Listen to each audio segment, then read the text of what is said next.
صل على محمد.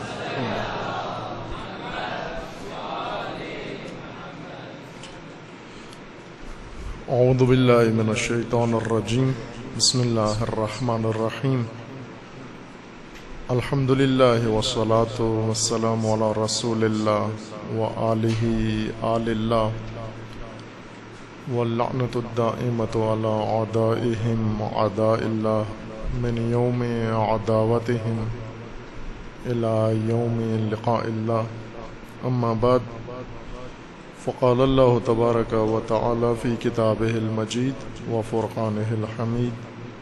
اعوذ باللہ من الشیطان الرجیم. وَلْتَكُنْ مِنْكُمْ أُمَّةٌ يَدْعُونَ إِلَى الْخَيْرِ وَيَأْمُرُونَ بِالْمَعْرُوفِ وَيَنْهَوْنَ عَنِ الْمُنْكَرِ وَأُولَئِكَ هُمُ الْمُفْلِحُونَ. وَلَا تَكُونُوا كَالَّذِينَ تَفَرَّقُوا وَاخْتَلَفُوا مِنْ بَعْدِ مَا جَاءَهُمُ الْبَيِّنَاتُ وَأُولَئِكَ لَهُمْ عَذَابٌ عَظِيمٌ. صدق اللہ العلی العظیم. امت سازی از نظر قرآن کریم موضوع ان سلسلہ مباحث کا جو ماہ مبارک رمضان میں مد نظر ہے. آواز کو ٹھیک کریں.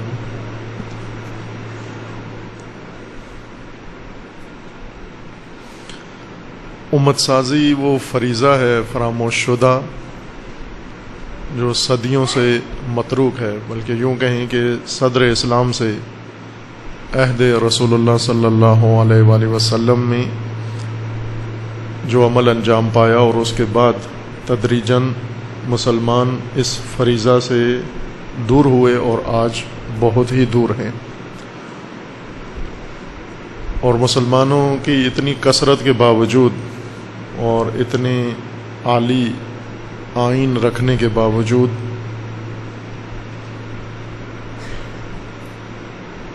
ان کی پسماندگی، زوال اور مشکلات کا بنیادی سبب یہی ہے کہ سب سے اہم فریضہ جو قرآن نے اور دین نے مقرر کیا تھا ان کے لیے اسے چھوڑ دیا ہے اور امت سازی سے دور ہو کر اس کے متبادل شکلیں اپنا لی ہیں اور اس سے متبادل راستے تلاش کر لیے ہیں.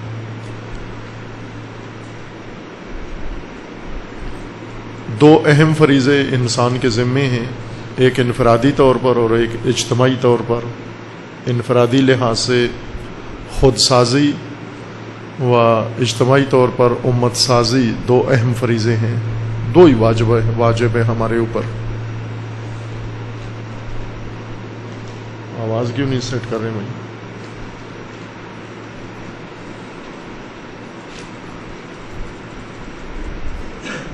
انفرادی طور پر انسان مامور ہے خود سازی پر اور اجتماعی طور پر مامور ہے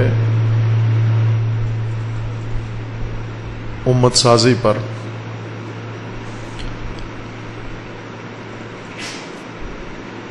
انفرادی طور پر خود سازی کا عمل کسی حد تک علمی طور پر بھی اور عملی طور پر بھی جس طرح دین نے مقرر کیا ہے اور قرآن مجید میں مذکور ہے کسی حد تک مد نظر رہا ہے اور اس پر عمل ہوا ہے، نہ مکمل طور پر، چونکہ خود سازی کا بگڑا ہوا مفہوم اور بگڑی ہوئی شکلیں بھی موجود ہیں. خود سازی کی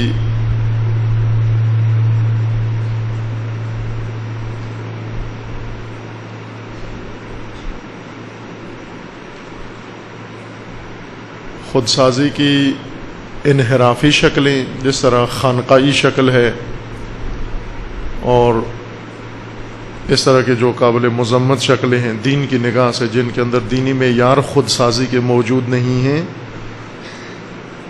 لیکن اس کے ساتھ ساتھ ہمیں ایسے بھی نمونے میسر آتے ہیں جہاں پر خود سازی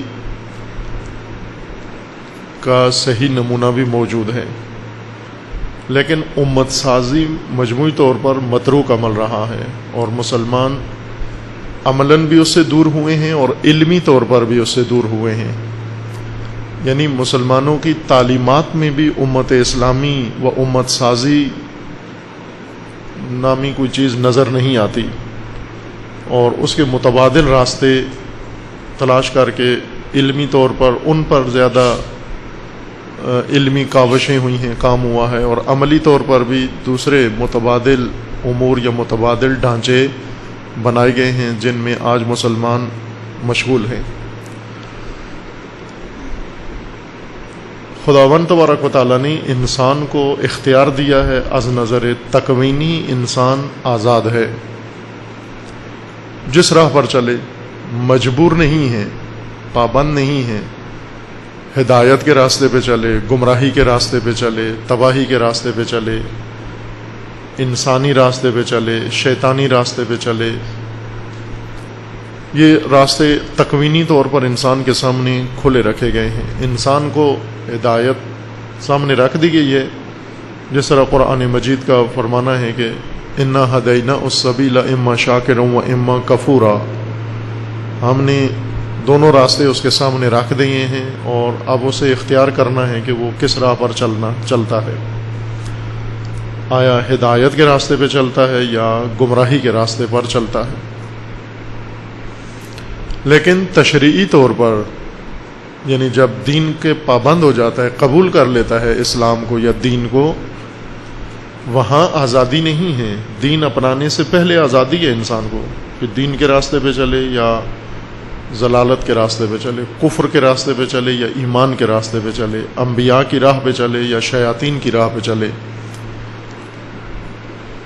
لیکن جب طے کر لیتا ہے اپنے ارادہ و اختیار سے اور اپنی معرفت کی بنیاد پر انتخاب کر لیتا ہے کہ اسے درست راستہ چلنا ہے، ایمان کا راستہ طے کرنا ہے، خدا کا مقرر کردہ راستہ اس کو اپنانا ہے، ہدایت کی راہ پر اس کو چلنا ہے، گامزن ہونا ہے، پھر اس کے بعد آزادی انسان کی محدود ہو جاتی ہے۔ یعنی دین میں آ کر پھر بھی ویسا ہی آزاد نہیں ہے جیسا دین اپنا کر آزاد تھا، دین اپنانے سے پہلے جیسے آزاد تھا۔ یعنی دین کے بغیر ہر کام انسان کر سکتا ہے، لیکن جب دین اپنا لیتا ہے، قانون اپنا لیتا ہے، پھر پابند ہے اس قانون کی پیروی پر، اس کے مطابق عمل کرنے کا پابند ہے۔ لیکن ہم یہ دیکھیں کہ مسلمان تاریخ میں بھی دیکھیں اور آج بھی یہ الجھن رہی ہے ان کے اندر کہ مسلمان ہونے کے بعد بھی انہوں نے بھرپور پوری آزادی سے استفادہ کیا ہے، یعنی اپنے آپ کو مسلمان بھی کہلوایا ہے، مومن بھی کہلوایا ہے، اپنے آپ کو دیندار بھی کہلواتے ہیں، اور خلاف دین راستوں پر چلنے کی آزادی کے بھی قائل ہیں کہ ہم دین کے پابند نہ بھی ہوں، دیندار بھی ہوں اور دین کے پابند نہ بھی ہوں۔ آج اگر ہم دیکھیں، اپنی زندگیوں پہ غور کریں، اپنے ارد گرد دیکھیں، اپنے ماحول کو دیکھیں ہم، تو ہمیں یہی کیفیت دینداری کی نظر آتی ہے۔ قرآن مجید اس کو مذمت کرتا ہے، رد کرتا ہے اس دینداری کو۔ قرآن میں خداوند تبارک و تعالیٰ نے یہود کی یہ دینداری، یعنی یہود کا یہ طریقہ کار ہے اپنانا کہ نؤمن ببعض و نکفر ببعض، یعنی دیندار ہو کر بھی غیر دینی راستوں پر چلنا، اور اپنے آپ کو دیندار بھی کہلانا، اور اپنے آپ کو دینی انجام و دینی پاداش و دینی اجر کا مستحق بھی سمجھنا، یہ یہود کا طریقہ کار ہے۔ اور اس کی مذمت کی ہے قرآن مجید نے کہ نؤمن ببعض و نکفر ببعض۔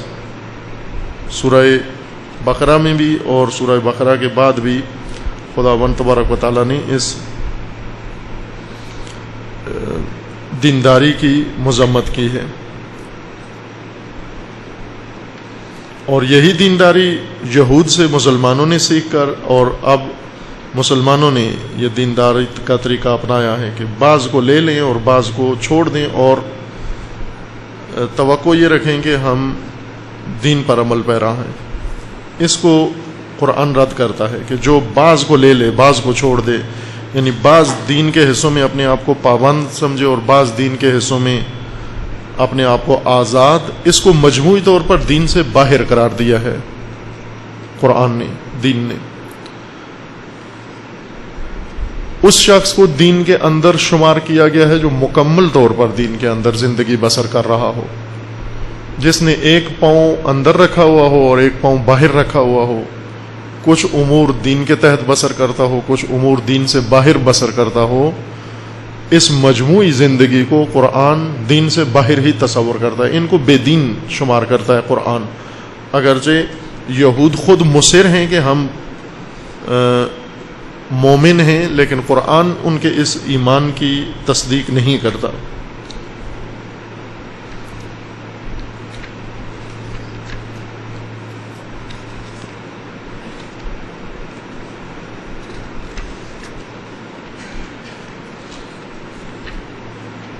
یہ مضمون کئی آیات کے اندر قرآن مجید نے ذکر کیا ہے، از جملہ سورہ مبارکہ بقرہ میں بھی ہے، سورہ نساء میں ہے۔ سورہ نساء میں آیا 150 میں یہود کی اس طرز تدین کا ذکر آیا ہے اور قرآن نے مذمت کی ہے۔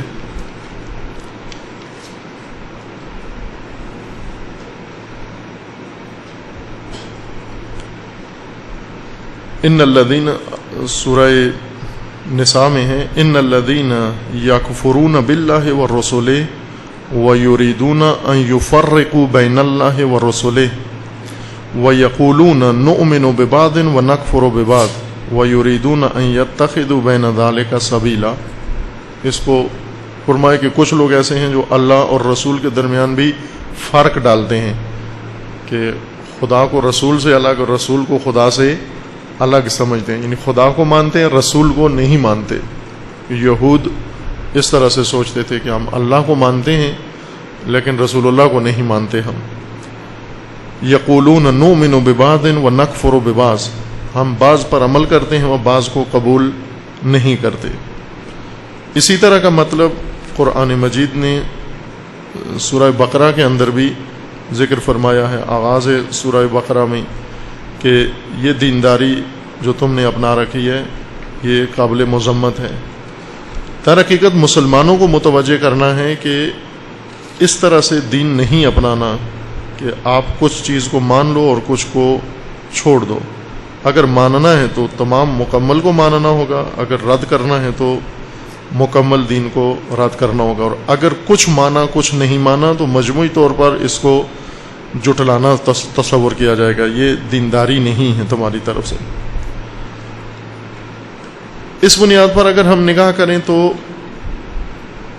جب انسان مسلمان ہو جاتا ہے، وہ اسلام قبول کر لیتا ہے، پابند ہے کہ اپنی پوری زندگی مطابق اسلام بسر کرے۔ اسلام کے مطابق زندگی بسر کرنے کے لیے اسلام نے جو نظام مقرر کیا ہے اس کے تحت آئے اور اس کو برپا کرے۔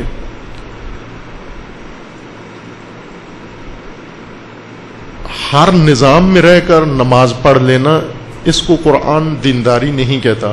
ہم دینداری اس کو کہتے ہیں کہ کسی بھی سرزمین پر رہ کر اگر نماز روزہ اپنا لیں تو ہم مسلمان ہیں، متدین ہیں، بلکہ بہت بڑے مسلمان ہیں، ہم معمولی بھی نہیں ہیں۔ ہماری ذہنیت یہ ہے، ہماری نفسیات یہ بنی ہوئی ہے۔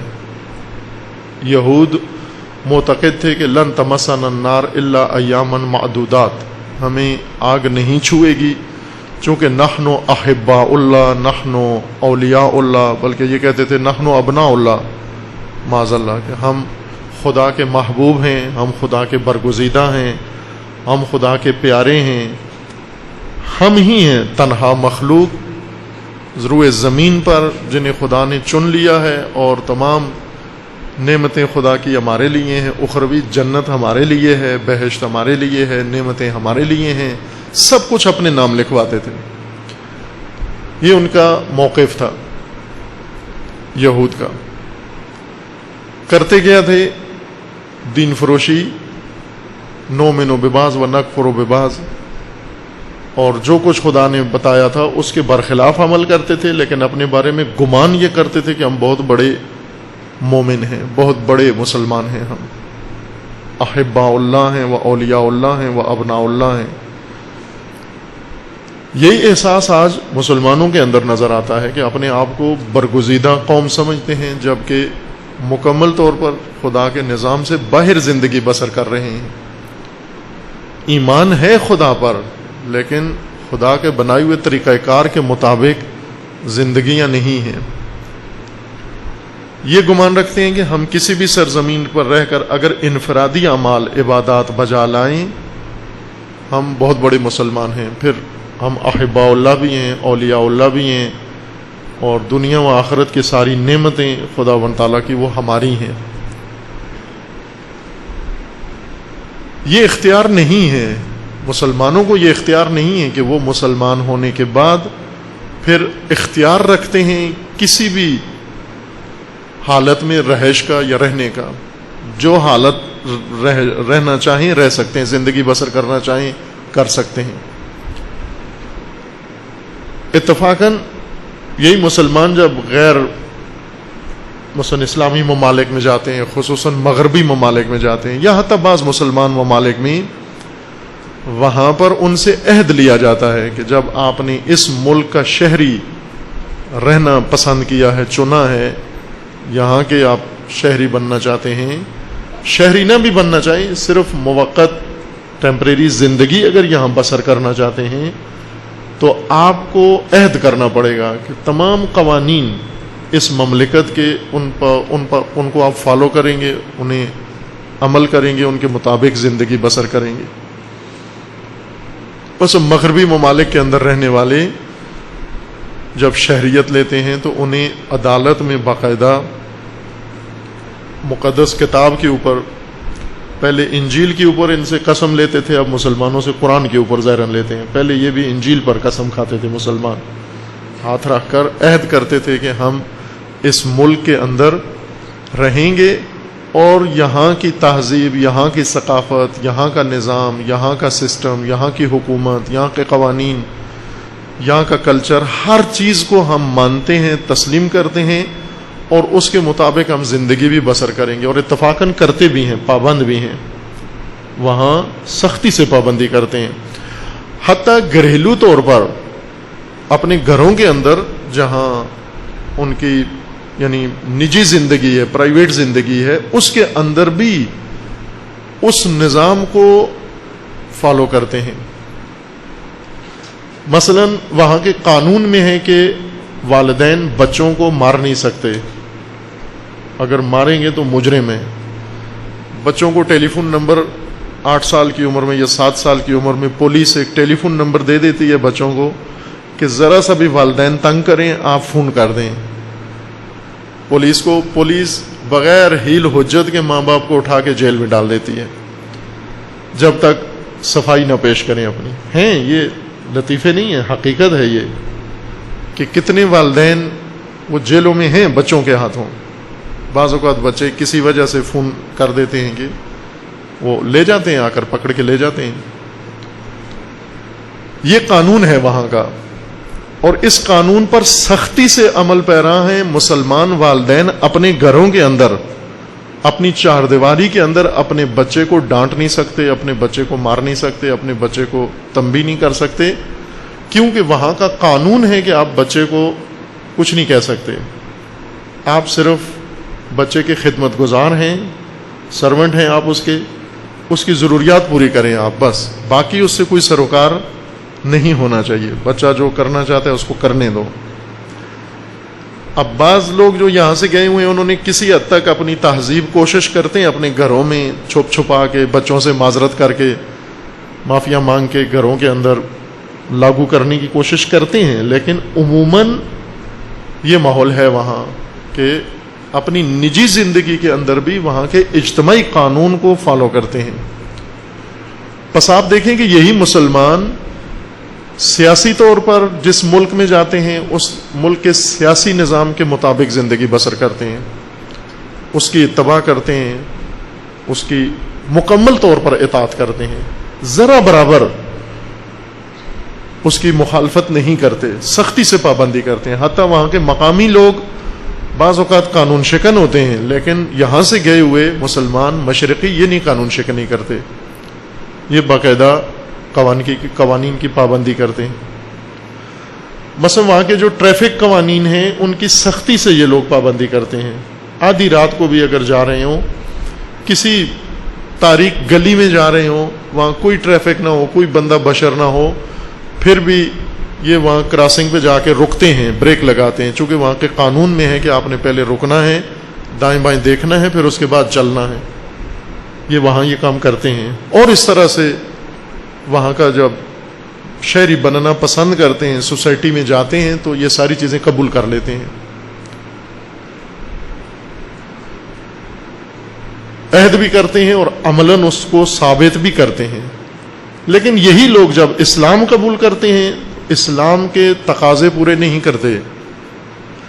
ان کا یہ کہنا ہے کہ ہم جہاں بھی رہیں بس نماز پڑھ لی، اگر چاند عبادتیں کر لیں، ماہ رمضان میں روزے رکھ لیے اور رسومات انجام دے دیں، محرم میں عزاداری کر لی، تو ہم نے اسلام پر عمل کر لیا ہے۔ باقی یہ کہ نظام سیاسی کیا ہو اس سے کوئی غرض نہیں ہے، نظام اجتماعی کیا ہو اس سے کوئی غرض نہیں ہے، عدالتی قوانین کیا ہوں اس سے کوئی غرض نہیں ہے، کلچر کیا ہو اس سے کوئی غرض نہیں ہے، تعلیم کیا ہو اس سے کوئی غرض نہیں ہے، بچے کس اسکول میں پڑھتے ہیں اس سے کوئی غرض نہیں ہے، ہم جاب کہاں کرتے ہیں اس سے کوئی غرض نہیں ہے، معیشت کہاں سے آتی ہے اس سے کوئی غرض نہیں ہے۔ ان چیزوں میں آزاد ہیں ہم، ہر معیشت اپنا سکتے ہیں جس سے درآمد زیادہ ہو، ہر تعلیم حاصل کر سکتے ہیں جس میں بچوں کو تعلیم اچھی مل رہی ہو، ہر سوسائٹی میں زندگی بسر کر سکتے ہیں آپ، ہر طرح کا لباس پہن سکتے ہیں آپ، ہر طرح کی رفت و آمد رکھ سکتے ہیں آپ، ہر طرح کے روابط برقرار کر سکتے ہیں آپ، اپنے آپ کو اس پہلو سے مکمل آزاد سمجھتے ہیں اور ذرا برابر پریشان بھی نہیں ہیں۔ حتی اہل علم علماء بھی کو اس طرح کی زندگی اپنانے میں اپنے لیے کوئی مشکل نہیں سمجھتے۔ اسی کو قرآن کہتا ہے کہ یہ یہود کا طرز دینداری ہے کہ آپ عبادتیں دین کی کر لیں، رسومات دینی بجا لائیں، لیکن نظام دین کوئی بھی آپ اتباع نہ کریں، باقی لحاظ سے اپنے آپ کو آزاد سمجھیں۔ آپ امت سازی کے لیے یہ پہلا مرحلہ نظریاتی مرحلہ ہے کہ جب تک انسان مکمل طور پر نظریاتی طور پر سمجھ نہیں لیتا دین کا اصلی ہدف و مقصد، اس وقت تک امت سازی کا عمل انجام نہیں پا سکتا۔ یہ سیکولرزم کا نتیجہ ہے یا لبرلزم ہے کہ دین آپ کی انفرادی زندگی کا حصہ ہے، نجی زندگی میں سے دین شمار ہوتا ہے، اجتماعی زندگی میں دین نہیں ہے، اجتماعی زندگی سے دین کو خارج کرنا ہے، نجی زندگی کا حصہ ہے، نجی زندگی میں آپ جو مرضی ہے کرنا چاہیں۔ اور مسلمانوں نے اس وقت مسلمان ممالک میں رہتے ہوئے بھی دین کو اپنی نجی زندگی کا حصہ بنایا ہوا ہے، اور ان کی اجتماعی زندگی میں دین کی کوئی جھلک نہیں ہے۔ مثلا ہم اپنے ملک میں دیکھیں، پاکستان میں دین ہماری نجی پریکٹس ہے، پرائیویٹ پریکٹس ہے، ہم اپنے گھروں میں انفرادی طور پر جو کوئی دینی عمل کرنا چاہیں کر لیں، لیکن جب آپ اپنے گھر سے باہر جاتے ہیں، اجتماع میں، سوسائٹی میں جاتے ہیں، وہاں پر آپ دین کو فالو نہیں کریں گے، آپ وہی جو ملکی قانون بنا ہوا ہے اس کے مطابق آپ کو چلنا ہے، اگر اس کی بھی کوئی پابندی کرے تو، لیکن وہاں پر آپ دین پر عمل نہیں کر سکتے، اگر کریں گے تو خلاف ورزی شمار ہوگی۔ یہ دینداری نادرست دینداری ہے۔ یہ بھی صدیوں کی غلط فہمیوں کا نتیجہ ہے کہ مسلمانوں کو عملی پہلے علمی طور پر ان چیزوں سے، نظریاتی طور پر ان چیزوں سے ہٹایا گیا، دور کیا گیا، اور تدریجاً پھر عملی طور پر بھی اس سے آج بہت دور ہو گئے ہیں، یا برعکس گئے، پہلے عملی طور پر دور ہوئے ہیں پھر علمی طور پر دور ہوئے ہیں، کہ آج آپ مختلف فرقوں کی کتابوں میں تلاش کریں، مثلا آپ شیعہ کی مذہبی کتابوں کے اندر آپ دیکھیں، انفرادی دین کے علاوہ آپ کو اجتماعی طور پر کوئی تعلیمات نظر نہیں آتی کہ بتایا گیا ہو کہ دین کی یہ بھی تعلیمات ہیں اور یہ بھی ہمارے فرائض ہیں۔ مثلا نجی فرائض ہمیں پتہ ہے، ماہ رمضان کے نجی فرائض ہمیں سب معلوم ہیں، مستحبات، نجی مستحبات، نجی یعنی پرائیویٹ، شخصی، انڈیویجول، انفرادی، یہ ہمیں معلوم ہے، لیکن اجتماعی فرائض کیا عائد ہوتے ہیں؟ آیا دین کوئی اجتماعی سوچ بھی دیتا ہے، کوئی اجتماعی زندگی کی طرف بھی توجہ ہے دین کی، اجتماعی زندگی کی ہدایت کی زمام بھی دین کے ہاتھ میں ہے یا نہیں ہے؟ اس سے بالکل خالی ہیں تعلیمات ہماری۔ جبکہ قرآن کو ہم آ کر دیکھیں معاملہ برعکس ہے. قرآن مجید نجی زندگی کے فرائض اسی حد تک بیان کرتا ہے جتنی نجی زندگی کا دائرہ ہے، کہ چھوٹا ہے نجی زندگی کا دائرہ، اور زیادہ قرآن اجتماعی زندگی کی طرف توجہ دے رہا ہے. چونکہ اجتماعی زندگی کا دائرہ وسیع ہے، انسان کی اجتماعی زندگی کا دائرہ بہت وسیع ہے. ہم اگر اپنے 24 گھنٹوں کو دیکھیں کہ اجتماعی و نجی گھنٹے اس میں سے کتنے ہیں منٹس، اور اجتماعی منٹس کتنے ہیں ہمارے، تو ہمیں معلوم ہو جائے گا کہ کتنا دائرہ زمانے کے لحاظ سے تنگ ہے و وسیع ہے.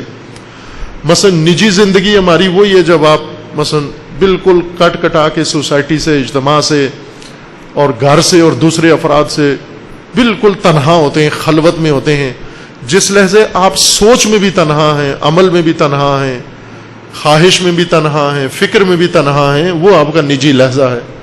لیکن جس لحظے آپ تنہا بیٹھ کر اجتماعی سوچ کر رہے ہیں، کسی مثلا سوسائٹی کے کسی مسئلے میں سوچ رہے ہیں، ادارے کے مسئلے میں سوچ رہے ہیں، تو اس وقت آپ نجی زندگی میں نہیں ہیں، اجتماعی زندگی میں ہیں.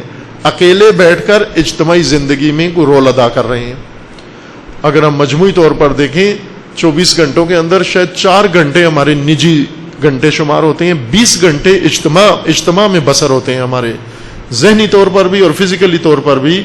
ہم 20 گھنٹے اجتماع میں رہتے ہیں، سوشل ہیں، اور 4 گھنٹے انڈیویجول ہوتے ہیں ہم. یہ ہمارا تناسب ہے زندگی کا، انفرادی زندگی کا اور اجتماعی زندگی کا، سوشل زندگی کا.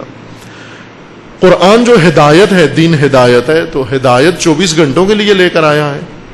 24 گھنٹوں میں یہ کیسے ہو سکتا ہے کہ دین کے پاس 4 گھنٹوں کے لیے رہنمائی ہو لیکن 20 گھنٹوں کے لیے کچھ بھی نہ ہو؟ 20 گھنٹوں کے لیے اس نے چھوڑ دیا ہو. آپ آبا سے پوچھ لو کہ یہ 20 گھنٹے کیسے بسر کرنے ہیں تم نے، یا اجتماعی امور کیسے منظم کرنے ہیں تم نے، اجتماعی نظام کیسے تشکیل دینا ہے تم نے. یہ کہاں سے پوچھیں؟ یہ ہدایت کہاں سے لیں ہم؟ اس میں دین نے ہمیں چھوڑ دیا ہو اپنے حال پر کہ آپ خود مطالعات کے ذریعے و خود آپ تجربات کے ذریعے سے اپنا نظام کشف کریں. یہ اساسی گمراہی و انحراف ہے جو مسلمانوں کی تعلیمات میں شامل ہوا ہے اور آج تک جاری ہے، اور جس کے ناقابل تلافی نقصانات ہیں. لیکن یہ عصر جس طرح امام خمینی فرماتے ہیں کہ عصر احیاء دین ہے، عصر تجدد دین ہے، یعنی اب نشأت ثانیہ ہے، دوبارہ دین زندہ ہو رہا ہے، اور یہ حرکت شروع ہوئی ہے انقلاب اسلامی سے. البتہ کچھ علماء پہلے بھی اس فکر میں تھے کہ اسلام کی تجدید حیات کی جائے، جس طرح علامہ اقبال، جس طرح جمال الدین افغانی، جس طرح سید قطب، جس طرح دیگر علماء رہے ہیں، شیعہ میں بھی بعض اور سنیوں میں بھی بعض رہے ہیں، انفرادی طور پر نہیں ہیں. لیکن امام خمینی نے زیادہ موفقیت کے ساتھ یہ احساس بیدار کیا ہے کہ اسلام کو دوبارہ احیاء کی ضرورت ہے، از سر نو اسلام کی شناخت کی ضرورت ہے. وہ تقلیدی شناخت جو صدیوں سے چلی آ رہی ہے، دیکھا دیکھی کہ ایک نسل نے کچھ پڑھا، آنے والی نے سوچے سمجھے بغیر وہی پڑھا، اس سے آنے والی نے بھی تبرک سمجھ کر وہی پڑھا، یہ غور کیے بغیر کہ یہ جو ہم پڑھ رہے ہیں، پڑھا رہے ہیں، یہ کس کام آتا ہے، آیا یہ واقعاً دین ہے، یہ سارا دین ہے، نہیں ہے. اس طرف توجہ کیے بغیر دیکھا دیکھی ہم اس کو نسل اندر نسل میراث قرار دے کر چلتے آئے. لیکن اب جب کہ تجدید حیات دین ہے، دوبارہ دین زندہ ہو رہا ہے، دوبارہ زندگی کے لیے اس کو اثر نو شناخت کی ضرورت ہے. اثر نو یعنی نئی مجدد شناخت کی ضرورت ہے. مجدد شناخت میں وہ بھولی ہوئی چیزیں، بسری ہوئی چیزیں، فراموش شدہ امور، اصول و فرائض، وہ ظاہر زندہ اگر نہ ہو ہم اس کا نام ہی نہیں رکھ سکتے تجدید حیات دین. فراموش شدہ فرائض میں سے جو قرآن میں بہت جلی ہے لیکن امت کے اندر بالکل مخفی ہے فریضہ، وہ امت سازی کا فریضہ ہے. ہم قرآن پڑھیں تو ہر چندمین آیت ہمیں امت کے بارے میں یا اجتماع کے بارے میں یا سوسائٹی کے بارے میں کوئی نہ کوئی فریضہ مقرر کر رہی ہے، اور ان آیات سے ہم گزر جاتے ہیں، ان آیات کی طرف سرے سے توجہ نہیں کرتے. کیا ہم سوچ سکتے ہیں کہ یہ آیات نہیں پڑھی لوگوں نے، مسلمانوں نے آج تک؟ ہر روز پڑھتے ہیں اور رمضان میں سب سے زیادہ پڑھتے ہیں، لیکن ان آیات سے گزر جاتے ہیں چونکہ ہماری ذہنیت کے ساتھ سازگار نہیں ہے، ہماری ذہنیت کے مطابق ان کے اندر پیغام نہیں ہے۔ وَلْتَكُن مِّنكُمْ أُمَّةٌ یعنی امت بنو و امت بناؤ، امت سازی تمہارا فریضہ ہے۔ اسی طرح جس طرح نماز تمہارا فریضہ ہے، اسی طرح جس طرح روزہ تمہارا فریضہ ہے، اسی طرح جس طرح حج تمہارا فریضہ ہے، جس طرح دیگر واجبات تمہارے فریضے ہیں انفرادی طور پر، اسی طرح امت سازی بھی تمہارا ایک اہم فریضہ ہے، اور مسئول ہو، جواب دہ ہو تم امت سازی کے بارے میں کہ آیا امت تشکیل دی یا نہیں دی۔ لیکن جس طرح قرآن مجید کا یا دین کا طریقہ کار ہے کہ ہر کام خود سے آغاز کرنا ہے۔ وَلْتَكُن مِّنكُمْ أُمَّةٌ تم امت بنو، پہلے یہ نہیں کہا تم امت بناؤ، کہا تم امت پہلے بنو، تم خود امت ہو جاؤ۔ جب تم سے امت کا آغاز ہوگا پھر دوسرے تمہارے ساتھ امت سازی میں شریک ہوں گے، لہذا پہلے اپنے آپ سے امت سازی کا آغاز کرنا ہے۔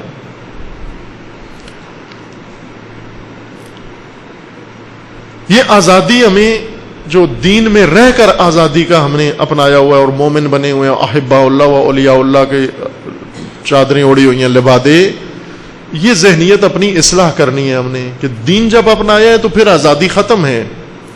دین میں آ کر اب آزادی نہیں ہے کہ ہم جس نظام کے تحت مرضی ہے زندگی بسر کریں۔ ہمارے لیے ایک ہی معین راستہ ہے اور کوئی متبادل راستہ ہمارے پاس نہیں ہے، اور وہ یہ کہ تم امت بنو اور امت بن کر جیو اور امت کی شکل اپناؤ اور امت کے ساتھ زندگی بسر کرو۔ تم امت سے باہر نہیں رہ سکتے، یعنی تمہاری زندگی دو حصوں میں تقسیم ہونی چاہیے، ایک حصہ امت سازی میں کہ امت بننے میں و امت بنانے میں، اور دوسرا حصہ دوسرے فرائض آ جاتے ہیں امت بننے کے بعد کے فرائض۔ اس وقت ہمارے فرائض امت بننے کے مرحلے کے فرائض ہم پر عائد ہوتے ہیں، امت بننے کے بعد کے فرائض وہ اگلا مرحلہ ہے جس کی طرف ہم جائیں گے۔ اور اگر ہم زمانہ انتظار یا زمانہ غیبت کبریٰ کو دیکھیں تو یہ در حقیقت زمانہ دقیق، اگر اس زمانے کی تشریح کریں، تفسیر و عنوان دیں، یہ زمانہ ہے ہی امت سازی کا زمانہ ہے۔ زمانہ انتظار یعنی زمانہ امت سازی، چونکہ ایک امام امت سے دور ہیں، وہ امت امام سے محروم ہے۔ امام زندہ ہیں، حی ہیں، موجود ہیں، لیکن امت کی دسترس میں نہیں ہے۔ کیوں نہیں ہے؟ چونکہ امت نے ایک اہم فریضہ امت بننے کا ابھی تک انجام نہیں دیا، یعنی دوسرے لفظوں میں یہ قوم ہے اور یہ فرقے ہیں اور یہ قبیلے ہیں اور یہ گروہ ہیں اور یہ دھڑے ہیں، وہ حزبیں ہیں، ابھی امت بننا باقی ہے، وہ رہتا ہے۔ اس لیے امامت کا جز اس کے ساتھ ابھی ملحق نہیں ہو رہا اس نظام کے ساتھ، چونکہ پہلا حصہ جو امت ہے وہ تشکیل نہیں پایا۔ امت سازی کے لیے پہلے وہی ذہنیت نظریاتی طور پر بنانا ضروری ہے کہ ایمان لے آئیں ہم اس بات پر کہ جب دین اپنایا ہے تو مکمل طور پر نظام دین بھی ہونا چاہیے، اور یہ اہم فریضہ اجتماعی مد نظر ہو۔ جب عملی مراحل میں ہم آتے ہیں، امت سازی کے عملی مراحل میں قرآن آتا ہے، چونکہ رسول اللہ صلی اللہ علیہ وآلہ وسلم نے انفرادی فرائض بعد میں بتائے، پہلے اجتماعی فرائض لوگوں کے اوپر لاگو کیے۔ یعنی پہلے مدینہ تشریف لائے، مکہ چھوڑا، چونکہ مکہ میں نمازیں پڑھی جا سکتی تھیں، نظام نہیں بنایا جا سکتا تھا۔ مکہ چھوڑنے کی بڑی وجہ یہ نہیں تھی کہ وہاں نماز کی گنجائش نہیں تھی، پڑھ سکتے تھے نماز، رسول اللہ خود پڑھتے تھے، ابھی امت کے لیے نماز نہیں ہوئی تھی، دوسروں کو نہیں کہا تھا ابھی آپ نماز پڑھو، صرف خود پڑھتے تھے رسول اللہ نماز۔ لیکن دوسرے اسی طرح فرائض مدینے میں آ کر ایک ایک کر کے مسلمانوں کے اوپر فرائض عائد ہونا شروع ہوئے۔ جب امت سازی کا کام شروع ہوا، وہ امت بن گئی، اس کے بعد اب انفرادی زندگی کو منظم کرنا شروع کیا۔ پہلے اجتماعی زندگی منظم ہوئی ہے۔ مکہ میں انفرادی اسلام مکمل طور پر لاگو ہو سکتا تھا، عمل ہو سکتا تھا، لیکن اجتماعی اسلام کے لیے بالکل زمین ہموار نہیں تھی، لہذا ہجرت کا حکم دے دیا گیا کہ یہ زمین چھوڑ دو، آپ جہاں پر آپ اجتماعی نظام دین برقرار نہیں کر سکتے، امت نہیں تشکیل دے سکتے، اس زمین میں کیا فائدہ؟ اس زمین میں حج کا کیا فائدہ، عبادتوں کا کیا فائدہ، نمازوں کا کیا فائدہ، روزے کا کیا فائدہ، جس زمین پر آپ امت سازی کا کام انجام نہیں دے سکتے. اب جب کہ یہ فریضہ مشخص ہو جاتا ہے کہ امت سازی اسلام کے اہم ترین فرائض میں سے ہے، اس کے لیے دین نے پورا نظام مقرر کیا ہے کہ امت بننے تک کیا مراحل طے کرنے ہیں، مراحل امت سازی و ارکان امت سازی، کن اسباب سے و کن ذریعوں سے آپ نے امت تک پہنچنا ہے یا ترقی کر کے آپ امت کے درجے پر فائز ہو سکتے ہیں، جہاں پر آپ کو خطاب ملے گا اولئک هم المفلحون، یعنی ترقی یافتہ، اسلامی ترقی یافتہ معاشرہ، مفلحون دینی ترقی یافتہ معاشرہ. ابھی ہم مفلحون نہیں ہیں، ابھی ہم مفلکون ہیں، مفلک ہیں، ابھی ہم فلاکت زدہ ہیں، ابھی ہم افلاس زدہ ہیں، مفلسون ہیں نہ مفلحون. یہ مفلسون، افلاس و افلاق جو ہمارا اس وقت دامنگیر ہے، ہمیں اس سے نکلنے کے لیے، ہمیں وہ مفلحون بننے کے لیے امت کا سفر و امت سازی کا سفر شروع کرنا ہے. امت سازی کے لیے پہلا رکن، جیسے تعریف امت میں اشارہ کیا تھا کہ خود امت کے معنی میں اگر غور کریں تو وہیں سے بہت سارے مراحل امت سازی کے روشن ہو جاتے ہیں، وظائف معلوم ہو جاتے ہیں کہ کیا کیا فریضے ہمیں انجام دینے ہیں، اعمال انجام دینے ہیں، تاکہ مسلمان امت کی شکل دھار لیں و اختیار کر لیں. پہلا مطلب جو امت کی تشکیل میں یا امت کے بنانے میں درکار ہے وہ اجتماع ہے. امت یعنی انسانی اجتماع دین کے محور میں، جیسا اس کی لغوی تحلیل سے استفادہ کیا تھا کہ معنی امت انسانی اجتماع ہے، انسانی وہ اجتماع جس کے اندر دین محور ہو، دین نے اکٹھا کیا ہو لوگوں کو.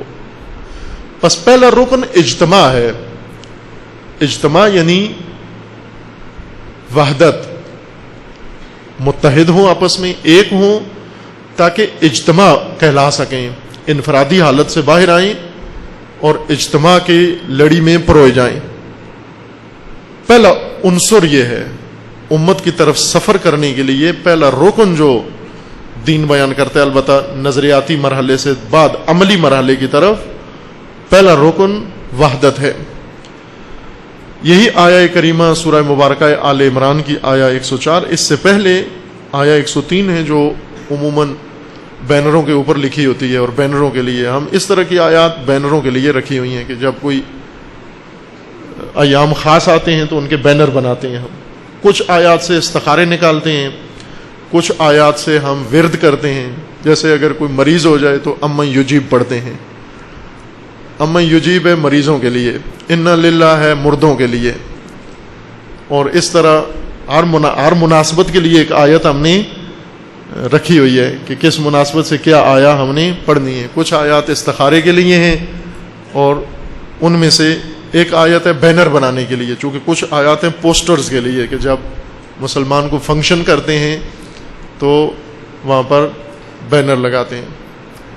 عموماً ایران میں جب کوئی مر جاتا ہے تو ایک خاص ردم کے ساتھ تلاوت نشر کرتے ہیں، اس کو مجلسی تلاوت کہتے ہیں. قاری قرآن جو تلاوت کرتے ہیں مجلسی تلاوت کہتے ہیں. جو ہی یہ کسی مسجد سے اس لہجے کی تلاوت جب نشر ہوتی ہے تو لوگ فوراً کہتے ہیں انا للہ و انا الیہ راجعون، یعنی کوئی مر گیا بس. چونکہ وہ قاری اور وہ تلاوت اور وہ ردم، وہ لہجہ ہے ہی موت کے لیے ہے، یعنی اس کے بعد پوچھنا نہیں پڑتا کہ یہ کیوں باج رہی ہے تلاوت، بلکہ کہتے ہیں کہ یہ مرا کون ہے، چونکہ یہ کنفرم ہے کہ کوئی مر گیا ہے. اور کچھ آیات ہیں جو ہم نے ان مناسبتوں کے لیے مخصوص کر رکھی ہیں. ان میں سے ایک یہ آیت ہے جس کا بینر بناتے ہیں، سورہ آل عمران میں آیہ 103 میں ہے، وَاعْتَصِمُوا بِحَبْلِ اللَّهِ جَمِيعًا وَلَا تَفَرَّقُوا. یہ بینر بنانے کے لیے نہیں ہے، بلکہ اسلام کے بہت اہم ترین فریضے کا پہلا رکن ہے. اہم ترین فریضہ اسلام کا امت سازی ہے. خود سازی کے ساتھ ساتھ خود سازی انفرادی فریضہ ہے اور امت سازی اجتماعی، وہ دونوں اہم فریضے ہیں. کس طرح سے امت تشکیل دیں، ہم امت کی طرف قدم کیسے اٹھائیں؟ ظاہر سی بات ہے کہ امت کے لیے ہمیں پہلا رکن امت ایجاد کرنا یعنی اجتماع، پراکندگی و انتشار سے نکلنا ہے اور اجتماع کی طرف آنا ہے، جمع ہونا ہے آپس میں۔ اس کے لیے بھی لفظ دینی تعبیر ہے جماعت۔ جماعت کا لفظ روایات میں جو استعمال ہوا ہے وہ خاص معنی کے لیے استعمال ہوا ہے، اس کا مترادف بھی امت ہے۔ جماعت آج کل جماعت حزب کے لیے استعمال کرتے ہیں ہم، جماعت کا معنی امت ہے۔ جو دین کا ایڈیالوجیکل معنی اگر ہم دیکھیں کہ دین کس معنی میں جماعت استعمال کر رہا ہے، رسول اللہ نے کس مفہوم میں لفظ جماعت استعمال کیا ہے، جماعت سے مراد حزب یا پارٹی نہیں ہے۔ آج جماعت اردو زبان میں استعمال ہوتا ہے پارٹی کے معنی میں، چونکہ بعض حزبوں نے پارٹیوں نے اپنے لیے لفظ جماعت استعمال کیا ہے۔ عربی زبان میں یا قرآن کی اصطلاح میں یا دین کی زبان میں جماعت حزب کے معنی میں یا پارٹی کے معنی میں نہیں ہے، بلکہ امت کے معنی میں ہے۔ جماعت اسی جم سے ہے، باہم ایک ہونا، اکٹھا ہونا، کسی محور میں جمع ہونا، کسی محور میں بہت سارے لوگوں کا آ کر مل جانا۔ کیا محور ہو اس کے لیے؟ وَاعْتَصِمُوا بِحَبْلِ اللَّهِ، آپ سب کے سب تھام لو حبل خدا کو، حبل خدا کے گرد جمع ہو جاؤ۔ وحدت بلا ہدف کہیں بھی دین حکم نہیں دیتا کہ آپ فقط متحد ہو جاؤ، جو جس طرح آج کل ہمارے ہاں وحدت کا بہت رجحان ہے۔ ہر آدمی کہتے ہیں جی متحد نہیں ہوتے آپس میں، علماء متحد نہیں ہوتے، عوام متحد نہیں ہوتے، جماعتیں متحد نہیں ہوتی، فرقے متحد نہیں ہوتے۔ وہ کیا ہونا چاہیے؟ انہیں متحد ہونا چاہیے، وہ متحد ہونا چاہیے۔ بس اس سے آگے پھر نہیں جانتے، صرف اتنا تقاضا کرتے ہیں کہ انہیں متحد ہو جانا چاہیے، ایک ہو جانا چاہیے۔ ایک ہونا بے جہد اگر ایک ہو جائیں لوگ، بلا ہدف ایک ہو جائیں، بغیر محور کے ایک ہو جائیں، یہ وحدت تفرقے سے زیادہ نقصان دہ ہے۔ کور وحدت، اندھی وحدت، بے ہدف وحدت اور بے محور وحدت تفرقے سے زیادہ نقصان دہ ہے۔ کہ جہاں پر متحد کرنے والی چیز کوئی نہ ہو اور لوگ متحد ہو جائیں، ایک ہو جائیں، جمع ہو جائیں، آپس میں اکٹھے ہو جائیں، کوئی محور نہ ہو، یا اگر محور بنائیں بھی تو کس چیز کو محور بنائیں، کس چیز کے گرد جمع ہوں، اکٹھے ہوں۔ جو چونکہ وحدت خوب اچھی چیز ہے، سب کو مطلوب ہے، چونکہ سب کے فطرت کے اندر یہ موجود ہے کہ جو برکات وحدت کے اندر ہیں وہ تفرقے کے اندر نہیں ہیں، وہ جدائی کے اندر نہیں ہیں، وہ علیحدگی کے اندر نہیں ہیں۔ یہ ایک فطرت کی زبان ہے، ہر ایک اپنے شعور اور عقل سے بخوبی سمجھتا ہے کہ وحدت کے ذریعے سے ہی دین و اسلام و مسلمان ترقی کر سکتے ہیں یا طاقتور ہو سکتے ہیں، قوی ہو سکتے ہیں۔ بغیر وحدت کے ممکن نہیں ہے۔ لیکن صرف اتنا کہ وحدت ہونی چاہیے، یہ کور وحدت ہے، اندھی وحدت ہے، نقصان دہ وحدت ہے۔ یہ ایسے ہی ہے جیسے مثلا ہم یہ کہیں کہ وحدت ہونی چاہیے، کس میں؟ جو بھی ہے ان سب میں وحدت ہونی چاہیے۔ وہ آپ گندم اور گن میں وحدت قرار دیں، ایک نعرے لگائیں، جلسے کرائیں کہ گن الگ رہتا ہے وہ گندم الگ ہے اور تفرقہ ہے ان کے درمیان، لہذا ان کے درمیان وحدت برقرار ہونی چاہیے۔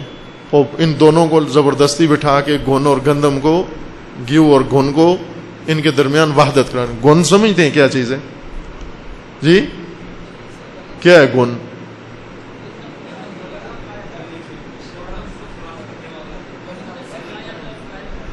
وہ کیڑا جو گندم کو کھا جاتا ہے، گندم کے اندر ایک چھوٹا کیڑا پیدا ہوتا ہے، چھوٹا سا پسو کی طرح، اس کی خوراک من بھاتی خوراک ہی گندم ہے، وہ کوئی اور چیز نہیں کھاتا، وہ صرف گندم کھاتا ہے۔ اب آپ بوری میں گندم ڈال کے رکھیں، پھر کچھ عرصے بعد کھولیں تو اس کے اندر گن بھی موجود ہوتا ہے۔ بعض لوگ جو وحدت کی شعار دیتے ہیں یا وحدت کی بات کرتے ہیں، وہ جب بلا محور بلا معیار وحدت کی بات کرتے ہیں اور اس کے نتیجے میں جب اکٹھے بھی کر دیتے ہیں تو گون و گیو سب اکٹھا کر دیتے ہیں، اور گونو گندم جب اکٹھے ہوتے ہیں تو یہ سب سے زیادہ نقصان دہ ہے. اس میں تفرقہ پر برکتار ہے، بہتر ہے. یعنی گندم اگر گون سے دور رہے تھوڑی ہوگی لیکن بہتر ہوگی، محفوظ ہوگی، اور اگر گون کو گندم کے ساتھ متحد کر دیا آپ نے معیار کے بغیر تو یہ گندم کی نابودی اس کے اندر موجود ہے. ممکن نہیں ہے یہ وحدت ہو. جس طرح یہ کور وحدت لاتے تھے کفار، آ کر رسول اللہ کو آ کر کہتے تھے کہ ہمیں ایک ہونا چاہیے، ہم سب قریش ہیں، ہم سب عربی ہیں، ہم سب ایک خاندان سے ہیں، ہم سب رشتہ دار ہیں، آپس میں ایک ہی سرزمین کے رہنے والے، ایک کلچر ہے، آبا ایک ہیں، سب کچھ ایک ہیں، اور یہ فقط دین کی وجہ سے جدائی آپس میں یہ درست نہیں ہے. ٹھیک ہے آپ کا دین ہے، ہمارا دین ہے، لیکن ہمیں متحد ہونا چاہیے.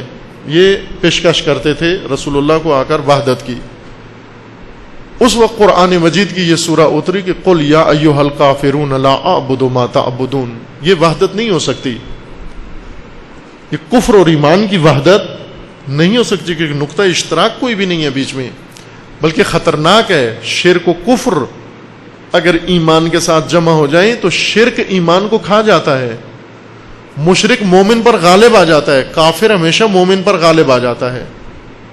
لہذا صریح اعلان کیا کہ یہ نہیں ہو سکتی یہ وحدت. لکم دینکم ولی دین، تمہارا راستہ تمہارے لیے، ہمارا راستہ ہمارے لیے.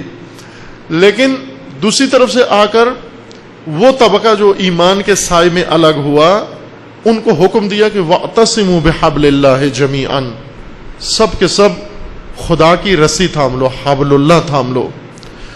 امت کے لیے وحدت اور وحدت سے پہلے وحدت کا محور چاہیے. کس محور میں ایک ہوں؟ وحدت کا شعار دینے سے پہلے، وحدت کا نعرہ لگانے سے پہلے وحدت کا معیار و وحدت کا محور فراہم کرنا ضروری ہے.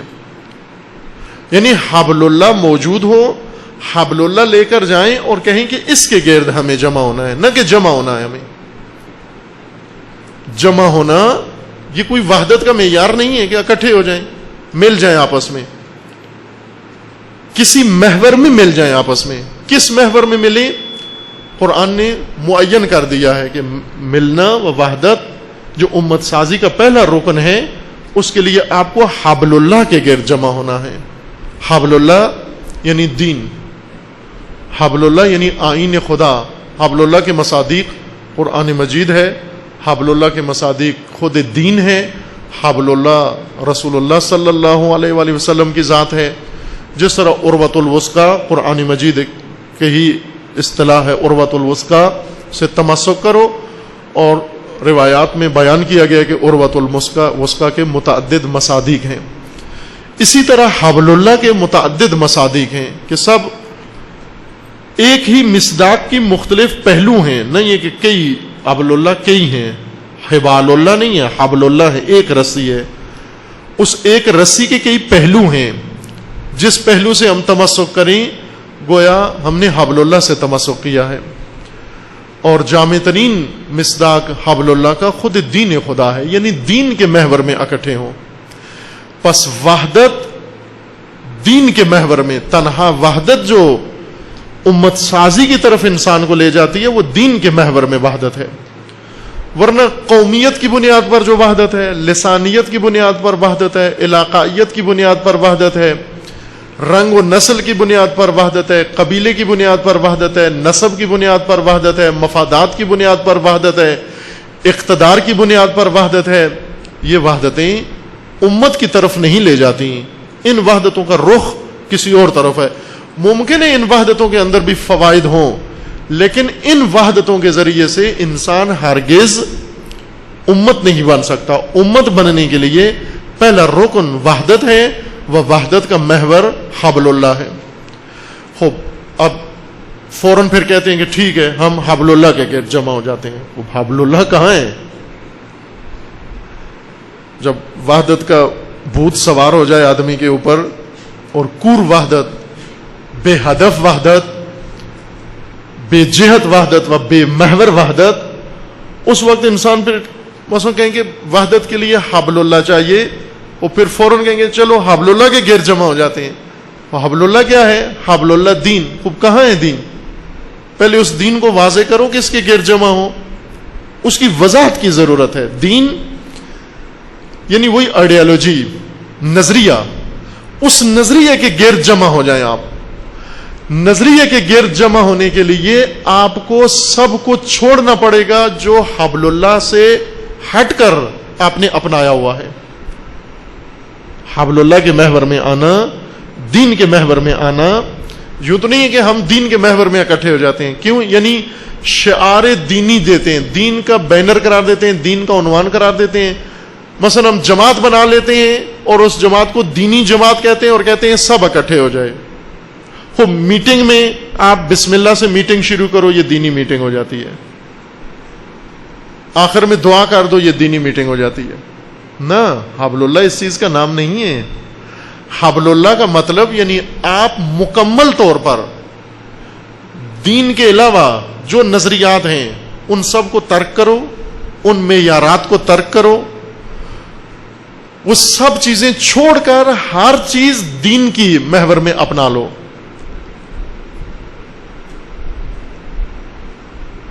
تمام نظریات، تمام افکار اپنے دینی بنا لو. حبل اللہ کے گرد جمع ہونے کا مطلب یعنی میں بھی سب کچھ چھوڑ دوں معیارات غیر دینی، آپ بھی سب کچھ چھوڑ دیں معیارات غیر دینی. خوب دینی معیارات چھوڑ کر غیر دینی معیارات چھوڑ کر دینی معیارات میں آنے کے لیے دینی معیارات کی وضاحت کی ضرورت ہے، دینی معیارات کی تفسیر کی ضرورت ہے، دینی معیارات کو بیان کرنے کی ضرورت ہے کہ ان کو واضح کریں کہ یہ دینی معیارات ہیں، ان کو ماننا ہے اور ان کے اوپر ہم نے ایک ہونا ہے. ابھی ہم دیکھ لیں کہ جماعت بناتے ہیں، اس جماعت میں سندھ کا کوٹا، پنجاب کا کوٹا، سرحد کا کوٹا، بلوچستان کا کوٹا. خوب یہ سرحد و سندھ و بلوچستان یہ کہاں سے نکل آیا بیچ میں؟ بنا یہ تھی حبل اللہ کے گرد جمع ہونا ہے. ہم نے حبل اللہ میں سندھ و سرحد کہاں سے نکل آیا؟ حبل اللہ میں پنجاب و بلوچستان کہاں سے نکل آیا؟ حبل اللہ میں ایرانی و پاکستانی کہاں سے نکل آیا؟ حبل اللہ میں جغرافیہ کہاں سے نکل آیا ہے؟ آپ توجہ فرمائیں، یہ جملہ اندھی وحدت کا نعرہ خراب کرتا ہے انسان کو. اندھی وحدت کا نعرہ، بے جہت وحدت کا نعرہ، نظریاتی وحدت، مکتبی وحدت و قرآنی وحدت. قرآنی وحدت میں وحدت بعد میں ہوگی، حبل اللہ پہلے ثابت کرو، حبل اللہ پہلے روشن کرو، نمایاں کرو. حبل اللہ یعنی آپ کا سوچ کا میزان دین ہو فقط. رسول اللہ نے جو امت بنائی اس امت کے لیے پہلے یہ نہیں کہا کہ سب ایک ہو جاؤ اور سب کو ایک کر دیا، نہ، پہلے وہ سارے تشخصات ان کے ختم کیے جن تشخصات سے وہ جانے پہچانے جاتے تھے. ان کے سارے معیارات ان سے لے لیے کہ یہ معیارات ختم کرو جو تم نے بنا رکھے ہیں. کوئی قریشی نہیں ہے، کوئی مدنی و مکی نہیں ہے، کوئی عرب و عجم نہیں ہے. یہ شناخت سب کی ختم ہو جائے، اس نام سے نہ پہچانے جائیں. کوٹا سسٹم نہیں ہوگا اس وقت کہ ہم یہ کہیں گے امت بننے کے لیے امت میں اتنے لوگ فلاں صوبے سے، اتنے لوگ فلاں ملک سے، اتنے لوگ فلاں ملک سے، اور ان کی ملا کر، یعنی یہ تشخصات بھی ساتھ لے کر آنا ہے آپ نے. اور آپ نے آ کر دین کے اندر، امت کے اندر نمائندگی کس کی کرنی ہے؟ اپنے علاقے کی. دین کدھر جائے گا بیچ میں؟ حبل اللہ کہاں ہے بیچ میں؟ حبل اللہ یعنی پورا دین، مکمل دین معیار بن کر آپ کے سامنے ہو. عہد رسول اللہ کے بعد آہستہ آہستہ جاہلیت کا زمانہ دوبارہ زندہ ہوا تدریجاً، یعنی اسلام سے پہلے کے جو معیارات تھے وہی دوبارہ پھر آہستہ آہستہ سر اٹھانے لگے.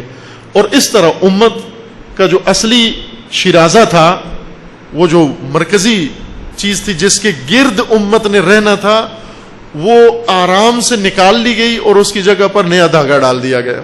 مثلا تسبیح کے اندر تسبیح کے دانوں میں جو دھاگا تھا وہ حبل اللہ ہے. بڑی خاموشی سے وہ حبل اللہ کھینچ کے نکال لیں اور اس کی جگہ پر قومیت، اس کی جگہ پر علاقائیت، لسانیت، قبائلیت، یہ ساری چیزیں اس کے ڈال کر اور پھر ہم کہیں مسلمان ہیں. ہم کون ہیں؟ یہ بہت بڑے مومن ہیں. کس علاقے کے مومن ہیں؟ فلاں علاقے کے بہت بڑے مومن ہیں. آخر علاقہ اور مومن یہ کس طرح سے امت کے ساتھ آپس میں سازگار ہو سکتی ہیں؟ یہ چیزیں جو ہمارے خون میں دھنس گئی ہیں، راسخ ہو گئی ہیں. آج ہم مسلمانوں کو دیکھیں، سب سے زیادہ متعصب ترین قوم مخلوق مسلمان ہیں. جتنا علاقائی تعصب ان کے اندر ہے، جتنا لسانی تعصب ان کے اندر ہے، جتنا قومی تعصب ان کے اندر ہے، جتنا قبائلی تعصب ان کے اندر ہے، جتنا نسبی تعصب ان کے اندر ہے، شاید کسی اور دنیا کی قوم کے اندر موجود ہو. اور پھر اپنے آپ کو کہتے ہیں مسلمان. امت رسول نہ کہیں، ریوڑ کہیں. رسول کا ریوڑ، بکریاں رسول اللہ کی، بھیڑ بکریاں، چونکہ منسوب ہے رسول اللہ سے. امت رسول اللہ نے جس طرح سے بنایا، سارے تشخصات لیے ان سے، سارے تشخصات ختم کیے. حتیٰ آقا و غلام کا جو تصور تھا، مالک اور غلام کا تصور، وہ بھی ختم کیا. حبل اللہ کے گرد آنا، وحدت سے پہلے حبل اللہ چاہیے، وحدت سے پہلے آئیڈیالوجی چاہیے. آئیڈیالوجی کے اوپر لوگوں کو دعوت دو. دعوت، وحدت کی دعوت دینے کے لیے کیا ہے آپ کے پاس؟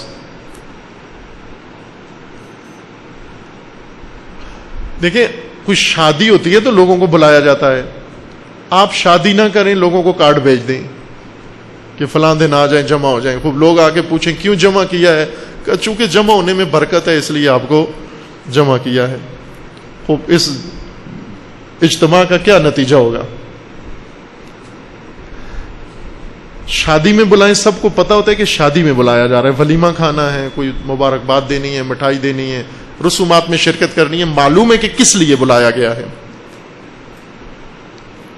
اگر کوئی مجلس ہو رہی ہے، کوئی جلسہ ہو رہا ہے، کوئی فنکشن ہو رہا ہے، اس میں بلایا گیا ہے، ہم یہ کہیں گے نہ، کچھ بھی نہیں ہو رہا یہاں، نہ مجلس ہے، نہ جلسہ ہے، نہ جشن ہے، نہ فنکشن ہے، نہ شادی ہے، نہ بیاہ ہے، نہ ماتم ہے، کچھ بھی نہیں ہے. لوگوں کو جمع کرنا ہے. کیوں جمع کرنا ہے؟ چونکہ جمع ہونے میں برکت ہے.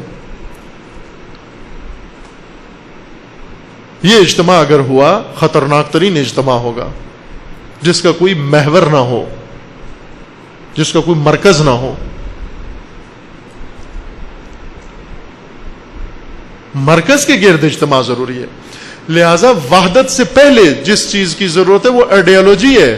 یعنی دعوت نامہ وحدت کا آئیڈیالوجی ہے. کس دعوت نامے کو لے کر ہم کسی کے پاس جائیں اور کس طرف بلائیں، اس کو دعوت دیں کہ یہاں پر آ جاؤ، اکٹھے ہو جاؤ آپ، آئیڈیالوجی ہے. اور وہ بھی دینی، خالصتاً دینی آئیڈیالوجی، خالصتاً 100% اسلامی آئیڈیالوجی. کیونکہ مسلمان ہیں ہم، اسلام مان کر پھر آگے بات کر رہے ہیں. ابھی ہم سیکولر نہیں ہیں. اسلام کو مان کے، قبول کر کے، اسلام کی پناہ میں آ کر پھر بات کر رہے ہیں کہ اب اسلام ہم سے کیا مانگتا ہے. اسلام کہتے ہیں امت بن جاؤ. خوب، چلو آج رات ہی امت بنتے ہیں. امت بننے کے لیے کیا چاہیے؟ ایک میٹنگ چاہیے، چائے کے چند کپ چاہیے، اور تھوڑی دیر بیٹھ کر ایک قرارداد چاہیے، اور اس کے بعد امت بن گئے ہم. اتنی سی دیر ہوتی کہ خدا کو اتنے رسول بھیجنے کی کیا ضرورت تھی؟ رسول اللہ ایک میٹنگ کرتے، چائے پلاتے، قہوہ پلاتے، اس کے بعد قرارداد منظور ہوتی، امت بن جاتی ساری. امت بننے سے پہلے آئیڈیالوجی چاہیے، امت بننے سے پہلے دین چاہیے، امت بننے سے پہلے محور دین چاہیے، محور وحدت چاہیے. وہ محور وحدت پہلے روشن و واضح ہو. لہذا امت سازی کا محور در حقیقت آئیڈیالوجی ہے. امت کہتے ہی اس انسانی مجموعے کو ہیں جو آئیڈیالوجی کے گرد جمع ہوئے ہوں، جن کو آئیڈیالوجی نے اکٹھا کیا ہو. لیکن جن کو قومیت نے اکٹھا کیا ہو وہ امت نہیں ہیں. ہم توجہ کریں کہ کس قدر قومیتوں میں راسخ ہیں، وہ امت سے دور ہیں. کہ ہم آج مثلا شیعہ، پاکستان میں کہتے ہیں شیعہ قوم، ہم قوم ہیں، شیعہ قوم. شیعہ مکتب تھا در حقیقت. شیعہ ایک نظریہ ہے, شیعہ اسلام کا ایک چہرہ ہے, عنوان ہے, شناخت ہے, لیکن پاکستان میں آ کر کیا بن گیا؟ شیعہ قوم, قومی مسائل, قومیات. جب قوم محور بن جائے, قوم کے گرد و قومیات کے گرد اکٹھے ہونے سے امت تشکیل نہیں پاتی, آئیڈیالوجی کے گرد جمع ہونے سے امت تشکیل پاتی ہے.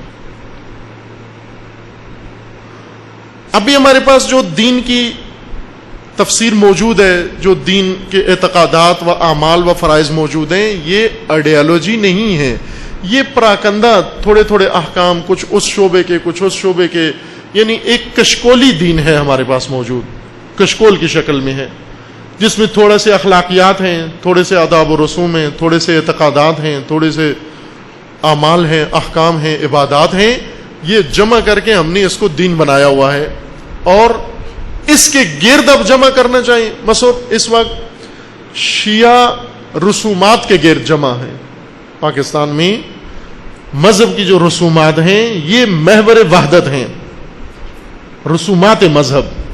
شیعہ آئیڈیالوجی نہیں ہے پاکستان کے تشیع کے لیے محور وحدت, رسومات ہیں. لہذا رسومات کے لیے اکٹھے ہوتے ہیں, رسومات بجا لا کر ختم ہو جاتے ہیں. انجمنیں بھی بناتے ہیں رسومات کے لیے, انجمن بجا لاتے ہیں. کس کے لیے انجمن بجا لائے؟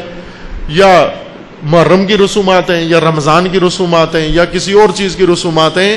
ان رسومات کے بجا لانے کے لیے ہم چند آدمی جمع ہوتے ہیں اور ایک انجمن بناتے ہیں. محور مذہبی رسومات ہیں, نہ آئیڈیالوجی. خود اس انجمن کے پاس آئیڈیالوجی نہیں ہے. آئیڈیالوجی کیوں نہیں ہے؟ چونکہ آئیڈیالوجی کے مفسر و مجتہد نہیں ہے. آئیڈیالوجی بیان کرنے والے نظریہ ساز نہیں ہیں, وہ نظریہ بیان کرنے والے نہیں ہیں.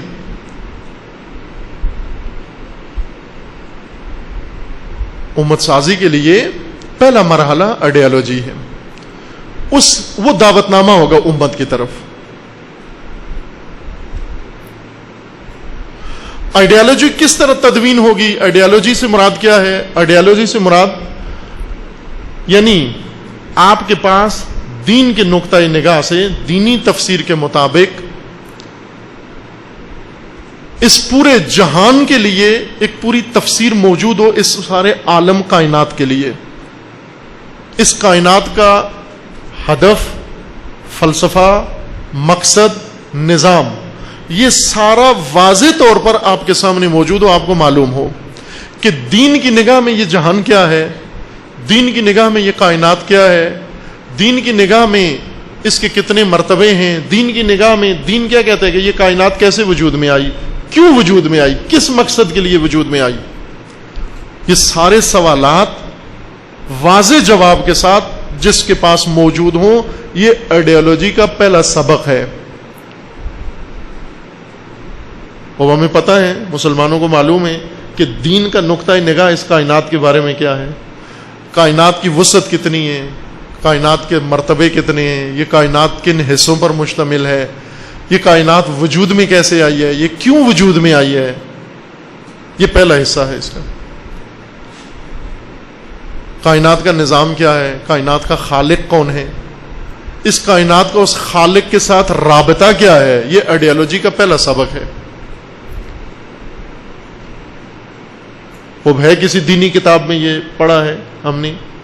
قرآن میں دیکھیں تو ہر دوسری تیسری آیت یہی بتا رہی ہے کہ یہ کائنات کیا ہے, اس کا مقصد کیا ہے, اس کو پیدا کس نے کیا ہے, یہ کس کے لیے ہے. ہر دوسری تیسری آیت قرآن ہمیں یہی بتانے آئی ہے, آئیڈیالوجی کا پہلا سبق پڑھانے کے لیے کہ پہلی چیز یہ آپ کے لیے حل ہونی چاہیے. دوسرا سبق اس کے اندر انسان ہے. انسان کیا ہے, انسان کیسے وجود میں آیا, انسان کیوں پیدا ہوا, انسان کا مقصد کیا ہے, انسان کی حقیقت کیا ہے, وہ انسان کی رسالت و ذمہ داری کیا ہے. یہ دوسرا سبق ہے آئیڈیالوجی کا.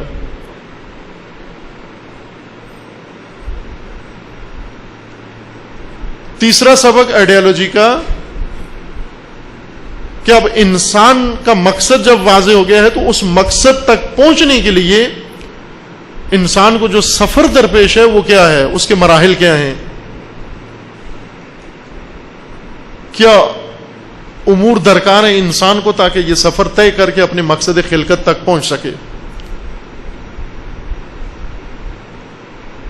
کتنی اس کی زندگی کے پہلو ہیں۔ اب قرآن پڑھ کے دیکھیں، قرآن ساری یہی چیزیں بیان کر رہا ہے۔ یہ جن آیات سے ہم استخارے نکالتے ہیں، فالے نکالتے ہیں، وہ در حقیقت ہمیں یہ رہنمائی کر رہی ہیں کہ اے انسان، تو جو آنکھیں بند کر کے قرآن کھولتا بند کرتا ہے، ان پہ غور کر۔ یہ تمہیں یہ بتانے کے لیے کہ تو کیوں پیدا ہوا ہے، مقصد کیا ہے تیرا، ہدف کیا ہے تیرا، تجھے کرنا کیا ہے اس کائنات کے اندر آ کر۔ اس بھری کائنات میں خدا نے تجھے عقل و شعور کے ساتھ پیدا کیا، کیوں تجھے دوسروں سے منفرد بنایا، کیوں تجھے عقل و شعور دے دیا، باقی بیل بھینس کو نہیں دیا؟ انہیں سینگ دیے ہیں، تجھے عقل دی ہے، انہیں دم دیا ہے، تجھے شعور دیا ہے۔ یہ کیوں دیا تجھے سب کچھ؟ تیرے لیے خدا نے چراگاہ نہیں بنائی، جانوروں کے لیے یہ جہان چراگاہ ہے، تیرے لیے درسگاہ ہے، تو چراگاہ کے لیے نہیں آیا ہے۔ قرآن ہمیں سب یہی بتا رہا ہے، لیکن ہم یہ سارے مفاہیم قرآن سے لینے کے لیے تیار نہیں ہیں، ان کو سمجھنے کے لیے تیار نہیں ہیں۔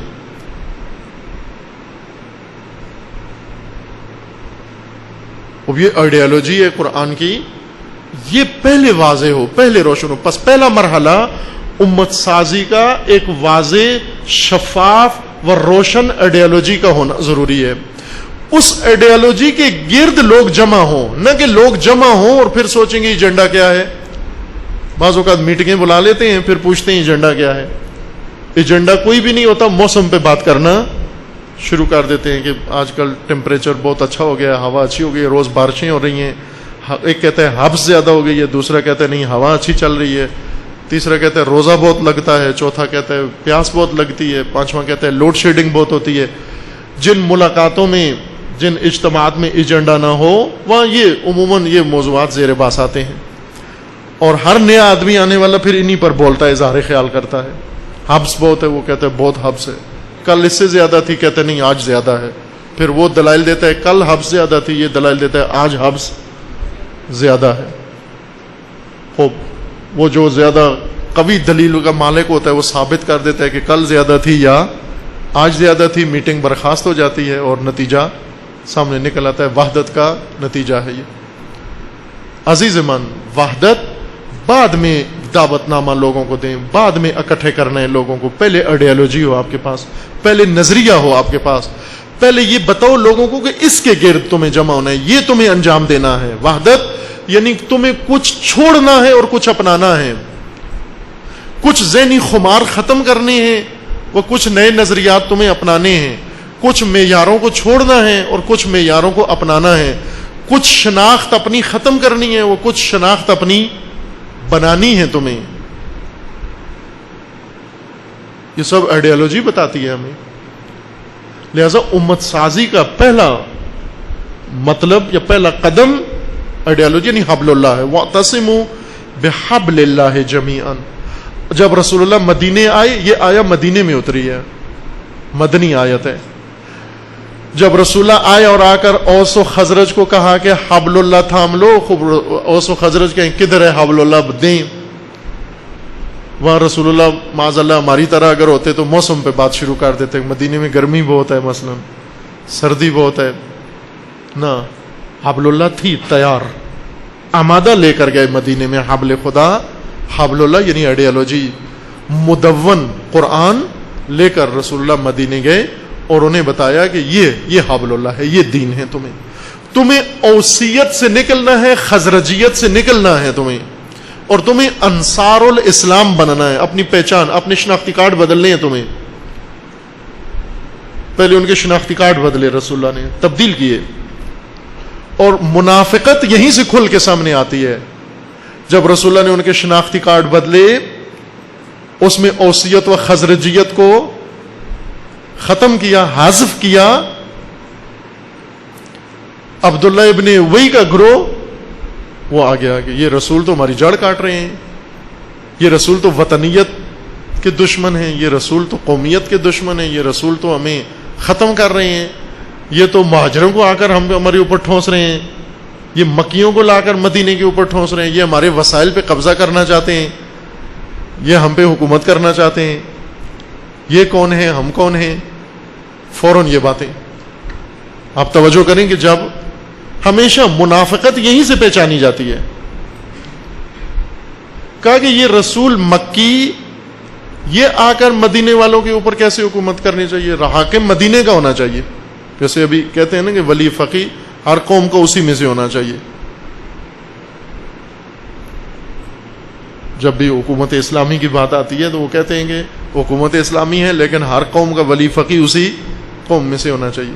وہ ابھی نئے صوبے بننے والے ہیں پاکستان میں, پھر ہر صوبے کا سرائکی ولی فقی الگ ہونا چاہیے, پنجابی ولی فقی الگ ہونا چاہیے, پٹھواری ولی فقی الگ ہونا چاہیے. پھر پٹھواری کے بھی کئی لہجے ہیں, مری کا ولی فقی الگ ہونا چاہیے, کشمیر کا ولی فقی.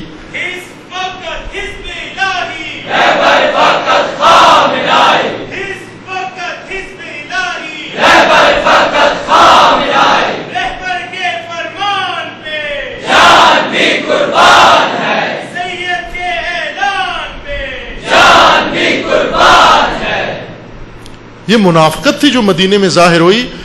انہوں نے کہا کہ یہ رسول آپ کی قومیت کی بنیاد ختم کر رہے ہیں, قومیت کی طرف واپس لائے. یہ کس طرح دین کے اندر دوبارہ قومیت پیدا کرتے ہو تم, پھر اپنا نام دیندار بھی رکھتے ہو.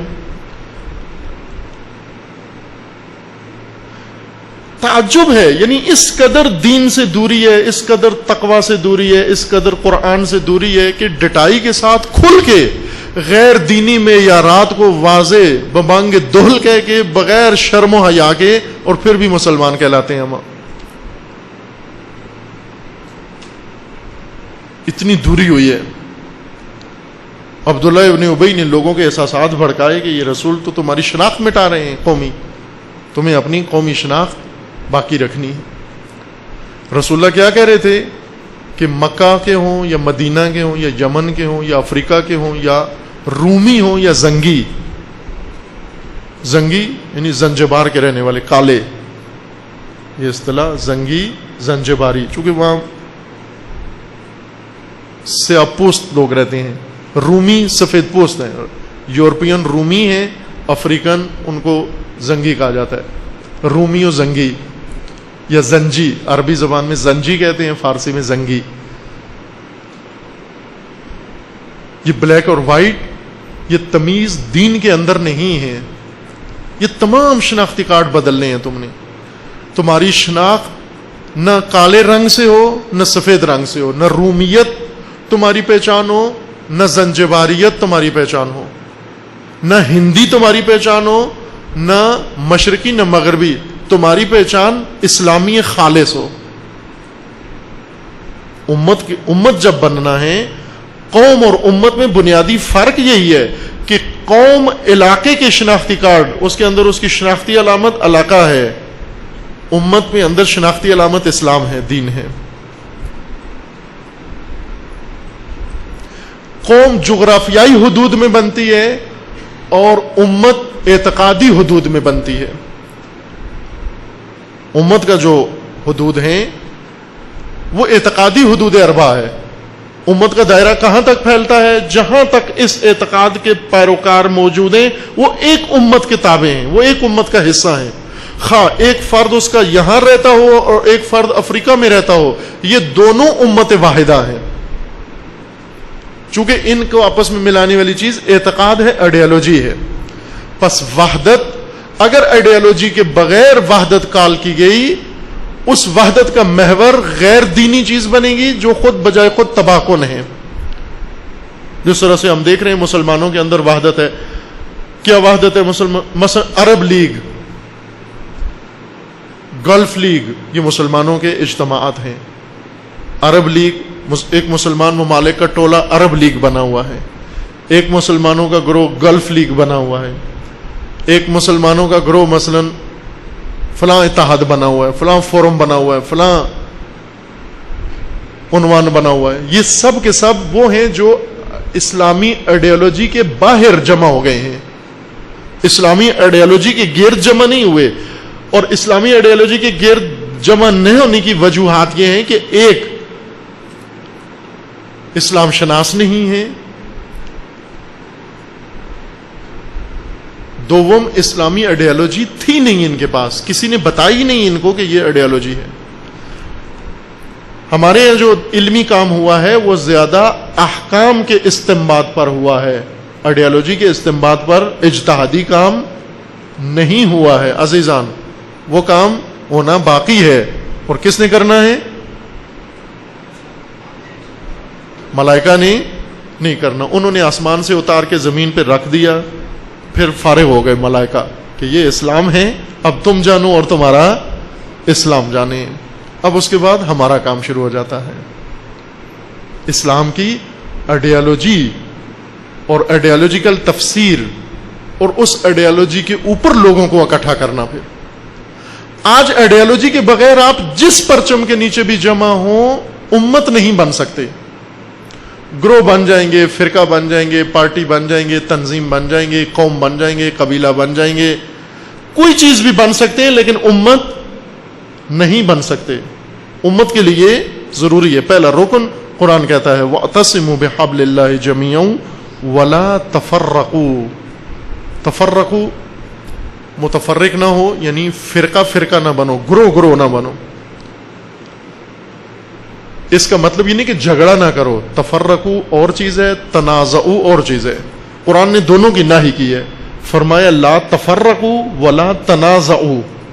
تنازعوا یعنی جھگڑا مت کرو. ہم اردو زبان میں تفرقوا کا معنی بھی جھگڑا کرتے ہیں کہ اللہ کی رسی کو تھام لو اور جھگڑا نہ کرو. نہ خیر، تفرقوا کا مطلب جھگڑا کرنا نہیں ہے. تفرقوا یعنی گروہ نہ بناؤ، فرقہ نہ بناؤ.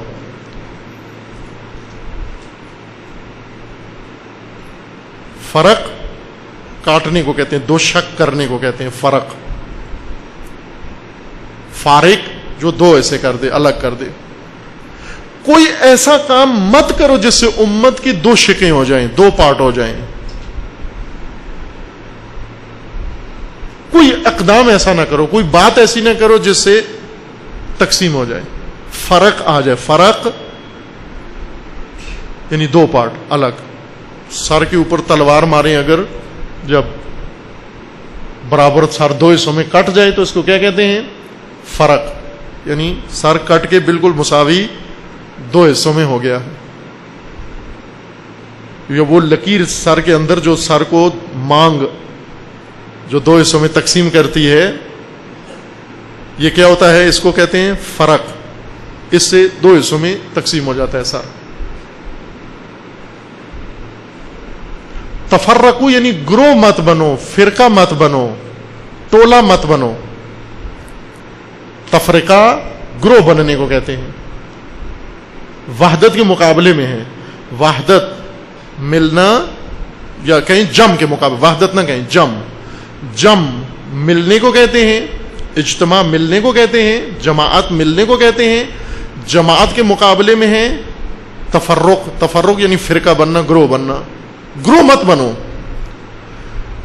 تفرقہ ہے. اور تفردہ، یہ اصطلاح کم استعمال ہوتی ہے. تفردہ فرد سے، فرد.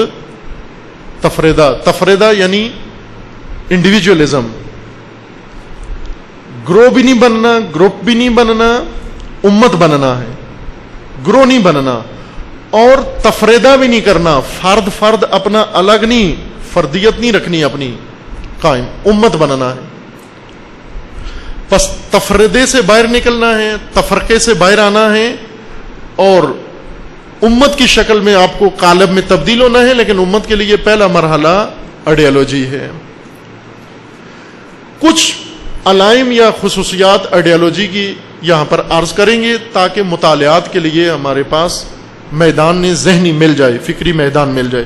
چونکہ خود لفظ آئیڈیالوجی مبہم ہے، ابھی کہتے ہیں لیکن ذہن میں کوئی تصویر بیٹھتی نہیں ہے کہ کیا مراد ہے آئیڈیالوجی سے. یا اگر بیٹھتی بھی ہے تو کبھی گمان ہے کہ غلط تصویر بیٹھتی ہے، یعنی جو چیز آئیڈیالوجی نہیں ہے وہ آئیڈیالوجی بن کر ذہن میں آ جاتی ہے. مثلا رسومات آئیڈیالوجی بن کر ذہن میں آ جاتی ہیں. مثلا جب کہتے ہیں آئیڈیالوجی ہونا چاہیے تو ممکن ہے کسی کے ذہن میں آیا ہمارے پاس تو ہے آئیڈیالوجی.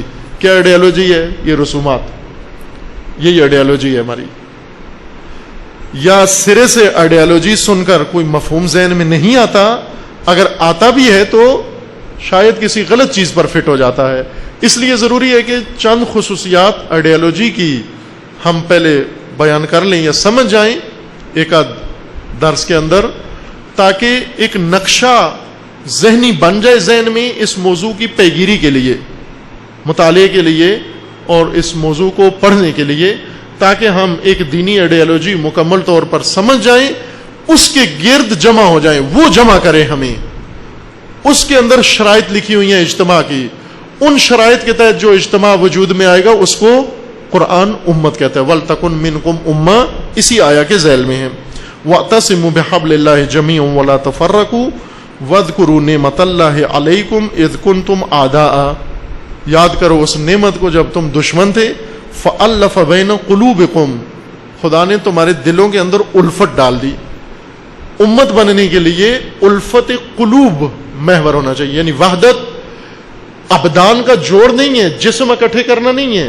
جسمانی اجتماع کو امت نہیں کہتے، یہ جمگٹھا جس کو امیر المومنین فرماتے ہیں مجتمعۃ الابدان، ایھا الناس المجتمعۃ ابدانہم، یہ امت نہیں کہلاتی.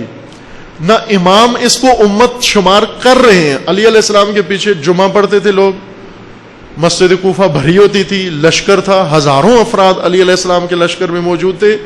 ایک دفعہ بھی علی علیہ السلام نے ان کو امت کہہ کے نہیں پکارا. اکثر ان کو کہتے تھے ایھا الناس المجتمعۃ ابدانہم المختلفۃ اہواؤہم یا قلوبہم، اے وہ لوگوں جن کے جسم قریب قریب ہیں لیکن دل ایک دوسرے سے دور ہیں. پس امت ابدان کے اجتماع کو یا جسمانی اجتماع کو نہیں کہتے. امت الفت قلبی پیدا ہونے سے ہوتی ہے.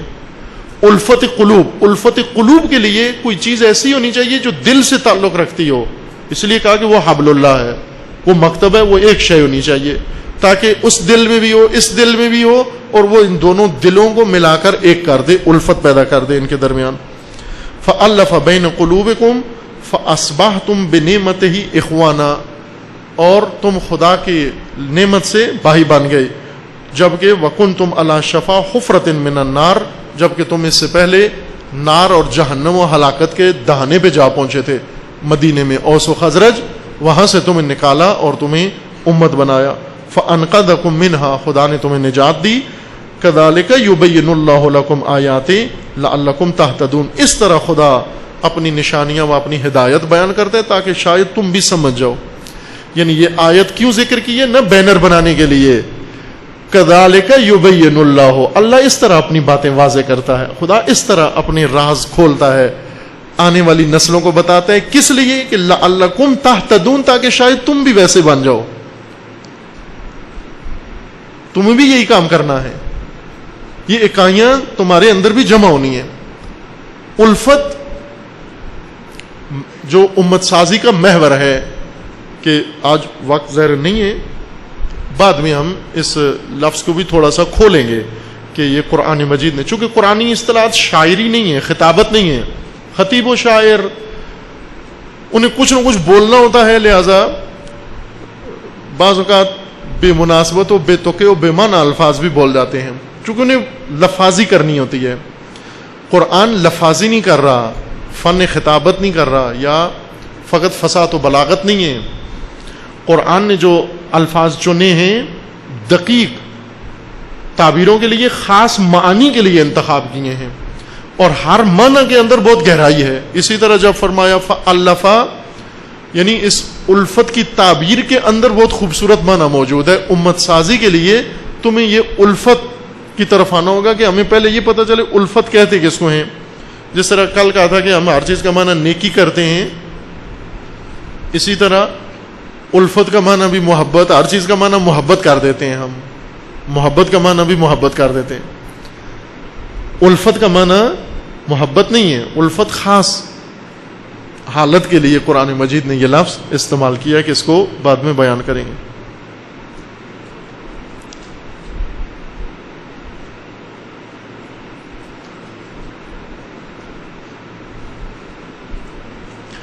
ایک سوال یہ ہے کہ مثلا بعض روایات میں ہے کہ ایرانیوں کے بارے میں ہے کہ اگر علم جو ہے وہ سریا پر ہو تو اہل فارس والے وہاں سے اس کو تلاش کر لیں گے, تو یہ نجات پرستی ہے. نا, نجات پرستی نہیں ہے. ہر زمانے میں آپ دیکھیں کہ اسلام کا آغاز عربوں میں ہوا, ایرانیوں میں نہیں ہوا,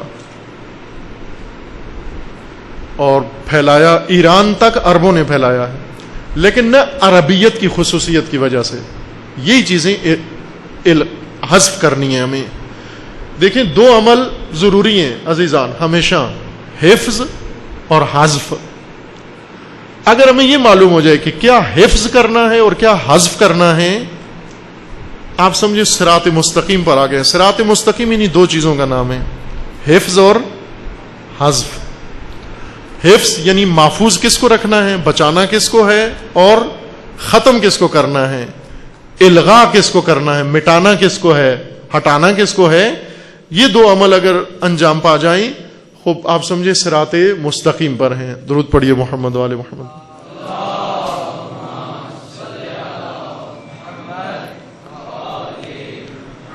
مثلا عربوں نے, اسلام عربوں کے اندر پیدا ہوا ہے, لیکن عربیت کو اس میں کوئی دخل نہیں ہے. خود رسول اللہ فرماتے ہیں کہ کوئی امتیاز کسی عربی کو غیر عربی پر نہیں ہے, عجمی کو عربی پر نہیں ہے, عربی کو عجمی پر نہیں ہے. اگر ایرانیوں کے بارے میں ایک روایت ہے, عربوں کے بارے میں 100 روایت ہے, تو ظاہر سینکڑوں روایات کے مقابلے میں ایک روایت کوئی اہمیت نہیں رکھتی. لیکن ہمیں یہ سمجھنا ہے نہ وہ 100 روایات و 100 روایات عربیت پر تاکید کر رہی ہیں, نہ یہ ایک روایت عجمیت پر تاکید کر رہی ہے. اس سے یہ نہیں استفادہ ہوتا. اس سے نشاندہی ہے کہ دیکھیں بعض اوقات ایک قوم یا ایک علاقے کے لوگ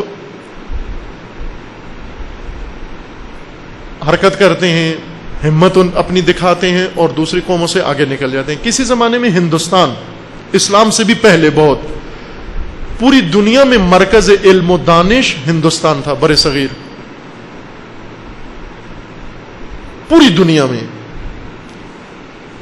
بلکہ بہت سارے علوم کا منبع یہ سرزمین ہے, سرزمین ہند, پرانا ہند جس کو کہتے ہیں. یونانیوں نے یہاں سے سیکھا, ایرانیوں نے یہاں سے سیکھا, رومیوں نے یہاں سے سیکھا. مہد تمدن یہ علاقہ ہے. آپ کھدائیوں میں بھی دیکھیں آپ کہ یہ 1000 سال پہلے کی کھدائیوں میں جو تمدن نکلتا ہے وہ دوسری دنیا میں آج بھی نہیں موجود, جو بر صغیر میں کئی 1000 سال پہلے تمدن ہے موجود. کسی زمانے میں یہاں کے رہنے والے لوگوں میں ہمت تھی, لیکن یہ ہمت ان کی ٹوٹ گئی, اور یہی کسی زمانے میں بدترین غلام بن گئے یہ لوگ کہ آج تک اسی غلامی میں جا رہے ہیں. پھر ایک زمانہ آیا جس میں یونانی بہت آگے نکل گئے علم و دانش میں, کہ آج جتنی علمی میراث بشریت کے پاس ہے وہ یونانیوں کے نام سے مشہور ہے. بقراط و سقراط و ارسطو و افلاطون و سارے یہ یونان کے فلاسفہ گزرے ہیں. کسی زمانے میں ایرانی دانشور بہت مشہور تھے. یوں نہیں ہوتا ہے کہ یہ تداول ایام ہے. قرآن نے بھی فرمایا کہ تلک الایام نداولھا بین الناس, یعنی یہ گردش ہے, گردش ایام ہے کہ ایک قوم عروج پکڑتی ہے, پھر وہ زوال پہ آ جاتی ہے, پھر دوسری قوم عروج پہ جاتی ہے, یہ زوال پہ آ جاتے ہیں. جیسے مسلمان کسی زمانے میں عروج پر تھے, مغربی 400-500 سال پہلے تک یہی ویسٹ برطانیہ اور یہ لوگ وحشی ترین لوگ دنیا کے یہ لوگ تھے. لیکن آج متمدن دنیا, ترقی یافتہ دنیا, ان کو سمجھا جاتا ہے وحشی مسلمان ہو گئے ہیں. یہ تداول ایام ہے, اس میں کسی قوم کی قومیت کو کوئی خصوصیت نہیں ہے, نہ ایران کی ایرانیت کو, نہ عرب کی عربیت کو, نہ ہند کی ہندیت کو. یہ سب انسان ہیں. ایران میں بھی انسان ہیں, عرب دنیا میں انسان ہیں, یورپ میں بھی انسان ہیں, آدمی ہیں, آدم کی اولادیں آدمی ہیں. یہ سارے آدمی بعد میں ایرانی بن گیا, ہندی بن گیا, پاکستانی بن گیا, چودھری بن گیا. آخر یہ خود ایک تعجب کی بات ہے کہ یہ آدمی چودھری کیسے بن گیا راستے میں. اقبال کے بقول کہ یوں تو تم سید بھی ہو، مرزا بھی ہو، افغان بھی ہو، یہ تو بتاؤ کہ مسلمان بھی ہو۔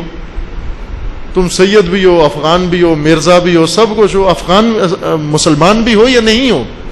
یہ تعجب کی بات ہے کہ آدم کی اولاد آدمی ہونا چاہیے تھا اس کو، یہ آدمی راستے میں کیا اور کچھ بن گیا۔ یہ انسانی میراث ہوتی ہے، یعنی اس میں ایرانیت کو کوئی دخل نہیں ہے کہ ایرانی سرزمین کا باشندہ ہونا یا اس مٹی میں پیدا ہونا کوئی دخل ہے۔ ایران ایک خطہ ہے، مٹی کا ایک حصہ ہے، اس مٹی پر مجوس رہے ہیں، اس مٹی پر مشرک رہے ہیں، اسی مٹی پر آج شیعہ موجود ہیں۔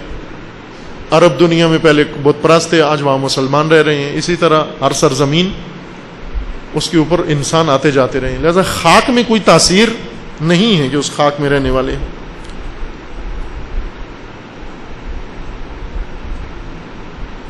خود سازی کے کون سے مراحل ہیں، کون سی صفات؟ جماوری کا نام ہے کہ خود سازی یعنی اپنی انفرادی وجود کی پرورش، کہ یہ جو اخلاقیات میں جو کچھ بتایا جاتا ہے یا عرفانیات میں بتایا جاتا ہے خود سازی کے مراحل، وہ چونکہ ہمارا موضوع امت سازی ہے نا، خود سازی وہ مستقل موضوع ہے۔ خود سازی کہ عموماً میسر ہے آپ کو اخلاقی درس، اخلاقی کتابیں، اس پہ کہا تھا کہ اچھا کام ہوا ہے، اچھا خاصا کام ہوا ہے، اگرچہ ہم یوں کہیں کہ وہ جو مطلوب کام ہے، آئیڈیل کام ہے، وہ کم ہوا ہے، لیکن پھر بھی ہوا ہے اس کے اوپر کام، خود سازی کے اوپر۔ اکثر بزرگوں نے جو کوشش و محنت کی ہے، خود سازی کے مرحلے میں زیادہ محنت کی ہے۔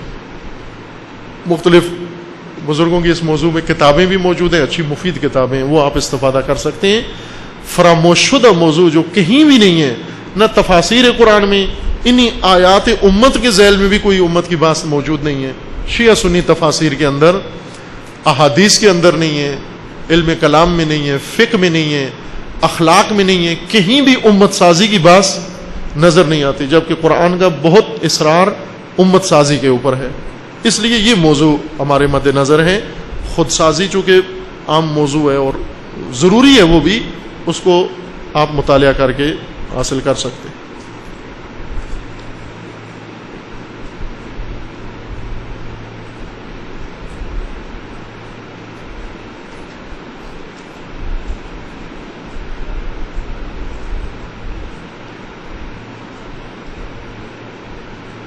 خوب، یہ پاکستان میں تشیع کے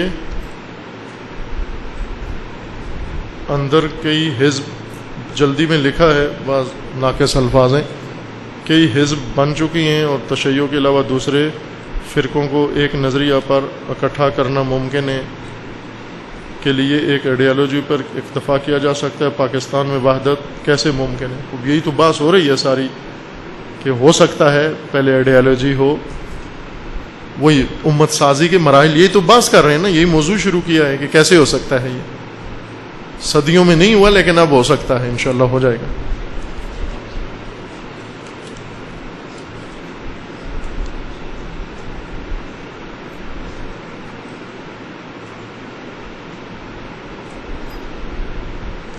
امام حسین علیہ السلام کے شعار میں ہے جب وہ مدینے سے چلے تھے کہ میں نہ شر کی خاطر جا رہا ہوں، نہ اقتدار کے لیے، بلکہ امت کی اصلاح کے لیے جا رہا ہوں۔ یہاں امام نے امت کا لفظ کیوں استعمال کیا جبکہ اس وقت امت نہیں تھی؟ خوب، یہی مشکل تھی، یعنی امت بیمار کہہ لیں، یا وہ امت تھی جس کو بیماری لگ چکی تھی کہ رسول اللہ نے جس کو امت بنایا تھا، اصلاح کی ضرورت اسی وقت ہوتی ہے جب اس میں فساد آ جائے، یعنی ایک امت فاسد یوں کہہ لیں آپ، امت فاسد تھی، فساد دامنگیر ہو گیا تھا، اس کو نجات دینے کے لیے گئے تھے، اور فساد سب سے بڑا یہی تھا کہ وہ اسلام کے محور سے ہٹ کر دوبارہ جاہلیت کی قدروں کی طرف آ چکی تھی، جاہلیت کا دور دورہ پھر شروع ہو گیا تھا، یعنی مسلمان بڑے بڑے لوگ، علماء حتیٰ، وہ اس محور سے ہٹ گئے تھے جس محور میں رسول اللہ نے انہیں لا کے کھڑا کیا تھا، اور اب پھر اپنی پہچان قبائل کے ذریعے کراتے تھے، پھر اپنی پہچان غیر اسلامی معیاروں کے تحت کرتے تھے، دولت اور ثروت اور رنگت اور بڑا خاندان، چھوٹا خاندان اور حزب و پارٹی اور یہ چیزیں انہوں نے پھر دوبارہ جاہلیت کا زمانہ تکرار کیا تھا۔ اور سید الشہداء علیہ السلام جو امام تھے، اس لیے فرمایا کہ امت کی اصلاح کی ضرورت ہے کہ یہ امت امامت کے قابل نہیں ہے، اس کی کیا امامت کروں میں، اس کا علاج کرنا ہے، نہ کہ امامت کرنی ہے اس کی. اور عملاً بھی ایسے ہی ہوا کہ وہ امامت کے قابل ہی نہیں تھی وہ امت، نہ امام کا ساتھ دیا نہ سمجھی وہ امت، چونکہ ایک بہت بڑے فساد کا شکار تھی. اور یہی ہوتا ہے کہ امت جب امت نہ رہے، فساد کا شکار ہو جائے، تو جو کربلا میں ہوا وہ تکرار ہوتا ہے. اور جو کچھ کربلا میں ہوا وہ 100 دفعہ تکرار ہو رہا ہے، اور آج بھی ہو رہا ہے، آج بھی وہی کام ہو رہا ہے، ہمیں محسوس نہیں ہوتا. ورنہ آج بھی بارہا فساد زدہ امت وہی اشر کر رہی ہے جو کربلا میں اس نے کیا. لیکن ہم چونکہ خوگر ہو گئے ہیں یا خود بھی شامل ہیں ان کاموں کے اندر. عمر سعد کے لشکر والے وہ سب سے نیک کام سمجھ رہے تھے. حضرت سید ساجدین جب واپس آئے مدینہ تو یہ جملہ ہے ایک کلام نورانی سید ساجدین علیہ السلام میں کہ یہ لوگ جب امام حسین علیہ السلام پر یا آپ کے ساتھیوں پر تیر چلاتے تھے اور تلواریں تو قربتاً اللہ نیت کرتے تھے ساتھ، اور یہ سمجھتے تھے کہ بہت بڑی عبادت کر رہے ہیں، یہ قرب خدا کے لیے امام حسین کو قتل کر رہے تھے، قرب خدا کے لیے حسین کی اولاد کو قتل کر رہے تھے. وہی کام جو آج بھی کر رہے ہیں قربتاً اللہ. بہت سارے کام آج ہو رہے ہیں جو بالکل اسی طرح کے ہیں جو وہ کر رہے تھے، قربتاً اللہ یہ کام کر رہے تھے. آپ کو پتہ ہے کہ خوارج وہ یہ کہتے تھے کہ سب سے افضل عمل روئے زمین پر، وہ کہتے تھے انبیاء سے بھی زیادہ افضل، اتنا افضل عمل کسی نبی نے بھی نہیں کیا جتنا افضل عمل ابن ملجم نے کیا ہے. یہ خوارج کا اعتقاد تھا. اس سب سے بڑا عمل وہ کہتے تھے کہ روئے زمین پر سب سے افضل عمل یہ ابن ملجم نے انجام دیا ہے. انسان کی جب کھوپڑی گھوم جائے، یہ بھی مسلمان تھے اور وہ بھی معمولی مسلمان نہیں تھے، بڑے کٹر مسلمان تھے، متعصب مسلمان تھے، جن کے اوصاف نہج و بلاغہ میں ذکر کیے گئے ہیں، تاریخ نے بھی ذکر کیے ہیں کہ عجیب و غریب قسم کے مسلمان تھے خوارج. جب یہ ذہنی خمار آ جائے تو اتنا انحراف اس کے اندر پیدا ہو جاتا ہے. وہی عمل آج تکرار ہو رہا ہے کربلا والا. آج عمر سعد کا لشکر، حکومت رے اور فوج کی سپہ سالاری اور چھوٹے چھوٹے، آج کسی کو چپڑاسی کی یہ پیشکش کریں تو وہ وہی کام کرنے کے لیے تیار ہے جو عمر سعد نے کیا ہے. بقول شخصی کے آج 1000 شمر خنجر بدست گھوم رہے ہیں، ان کو کوئی حسین نہیں ملتا کہ گلا کاٹیں اس کا، ورنہ شمر بہت ہیں. وہ یہ فساد تھا جو اس امت کے اندر دامنگیر ہوا تھا، جو ابھی بھی موجود ہے. اسی کو لوٹانا ہے، اس سے نکلنا ہے، اس سے نکل کر اس امت کے محور کے گرد آنا ہے جس کی طرف امام علیہ السلام لا رہے تھے کہ اصلاح کی ضرورت ان لوگوں کو ہے. حالانکہ یزید فاسد تھا، ہماری نگاہوں میں یزید غلط تھا، لوگ تو ٹھیک تھے. امام فرماتے لوگ غلط ہو گئے، یہ عوام غلط ہو گئے، ان کی اصلاح کی ضرورت ہے. یہ اگر امت ہوتے تو ہرگز یزید یا یہ نظام، یہ بنو امیہ، یہ ملوکیت، یہ کیسے برسر اقتدار آتی ہے؟ آج پاکستان کے حالات کی اصلاح صرف عوام کی اصلاح سے ممکن ہے. حکمران مثلا عوام یہی عوام رہیں اور حکمران بدل جائیں، کوئی چیز ٹھیک نہیں ہوگی جب تک یہ عوام ٹھیک نہیں ہوتے. جس دن عوام ٹھیک ہوں گے اس دن کوئی فاسد برسر اقتدار نہیں آ سکتا، کوئی فاسد انسان برسر اقتدار نہیں آ سکتا. جس دن عوام کو اصلاح ہوگی، جہت مل گئی، اور جس دن انہیں آئیڈیالوجی مل گئی، انہیں اپنا راستہ مل گیا، پھر کسی فاسد کے لیے بھی راستہ ممکن نہیں ہے یہاں تک آنے کا.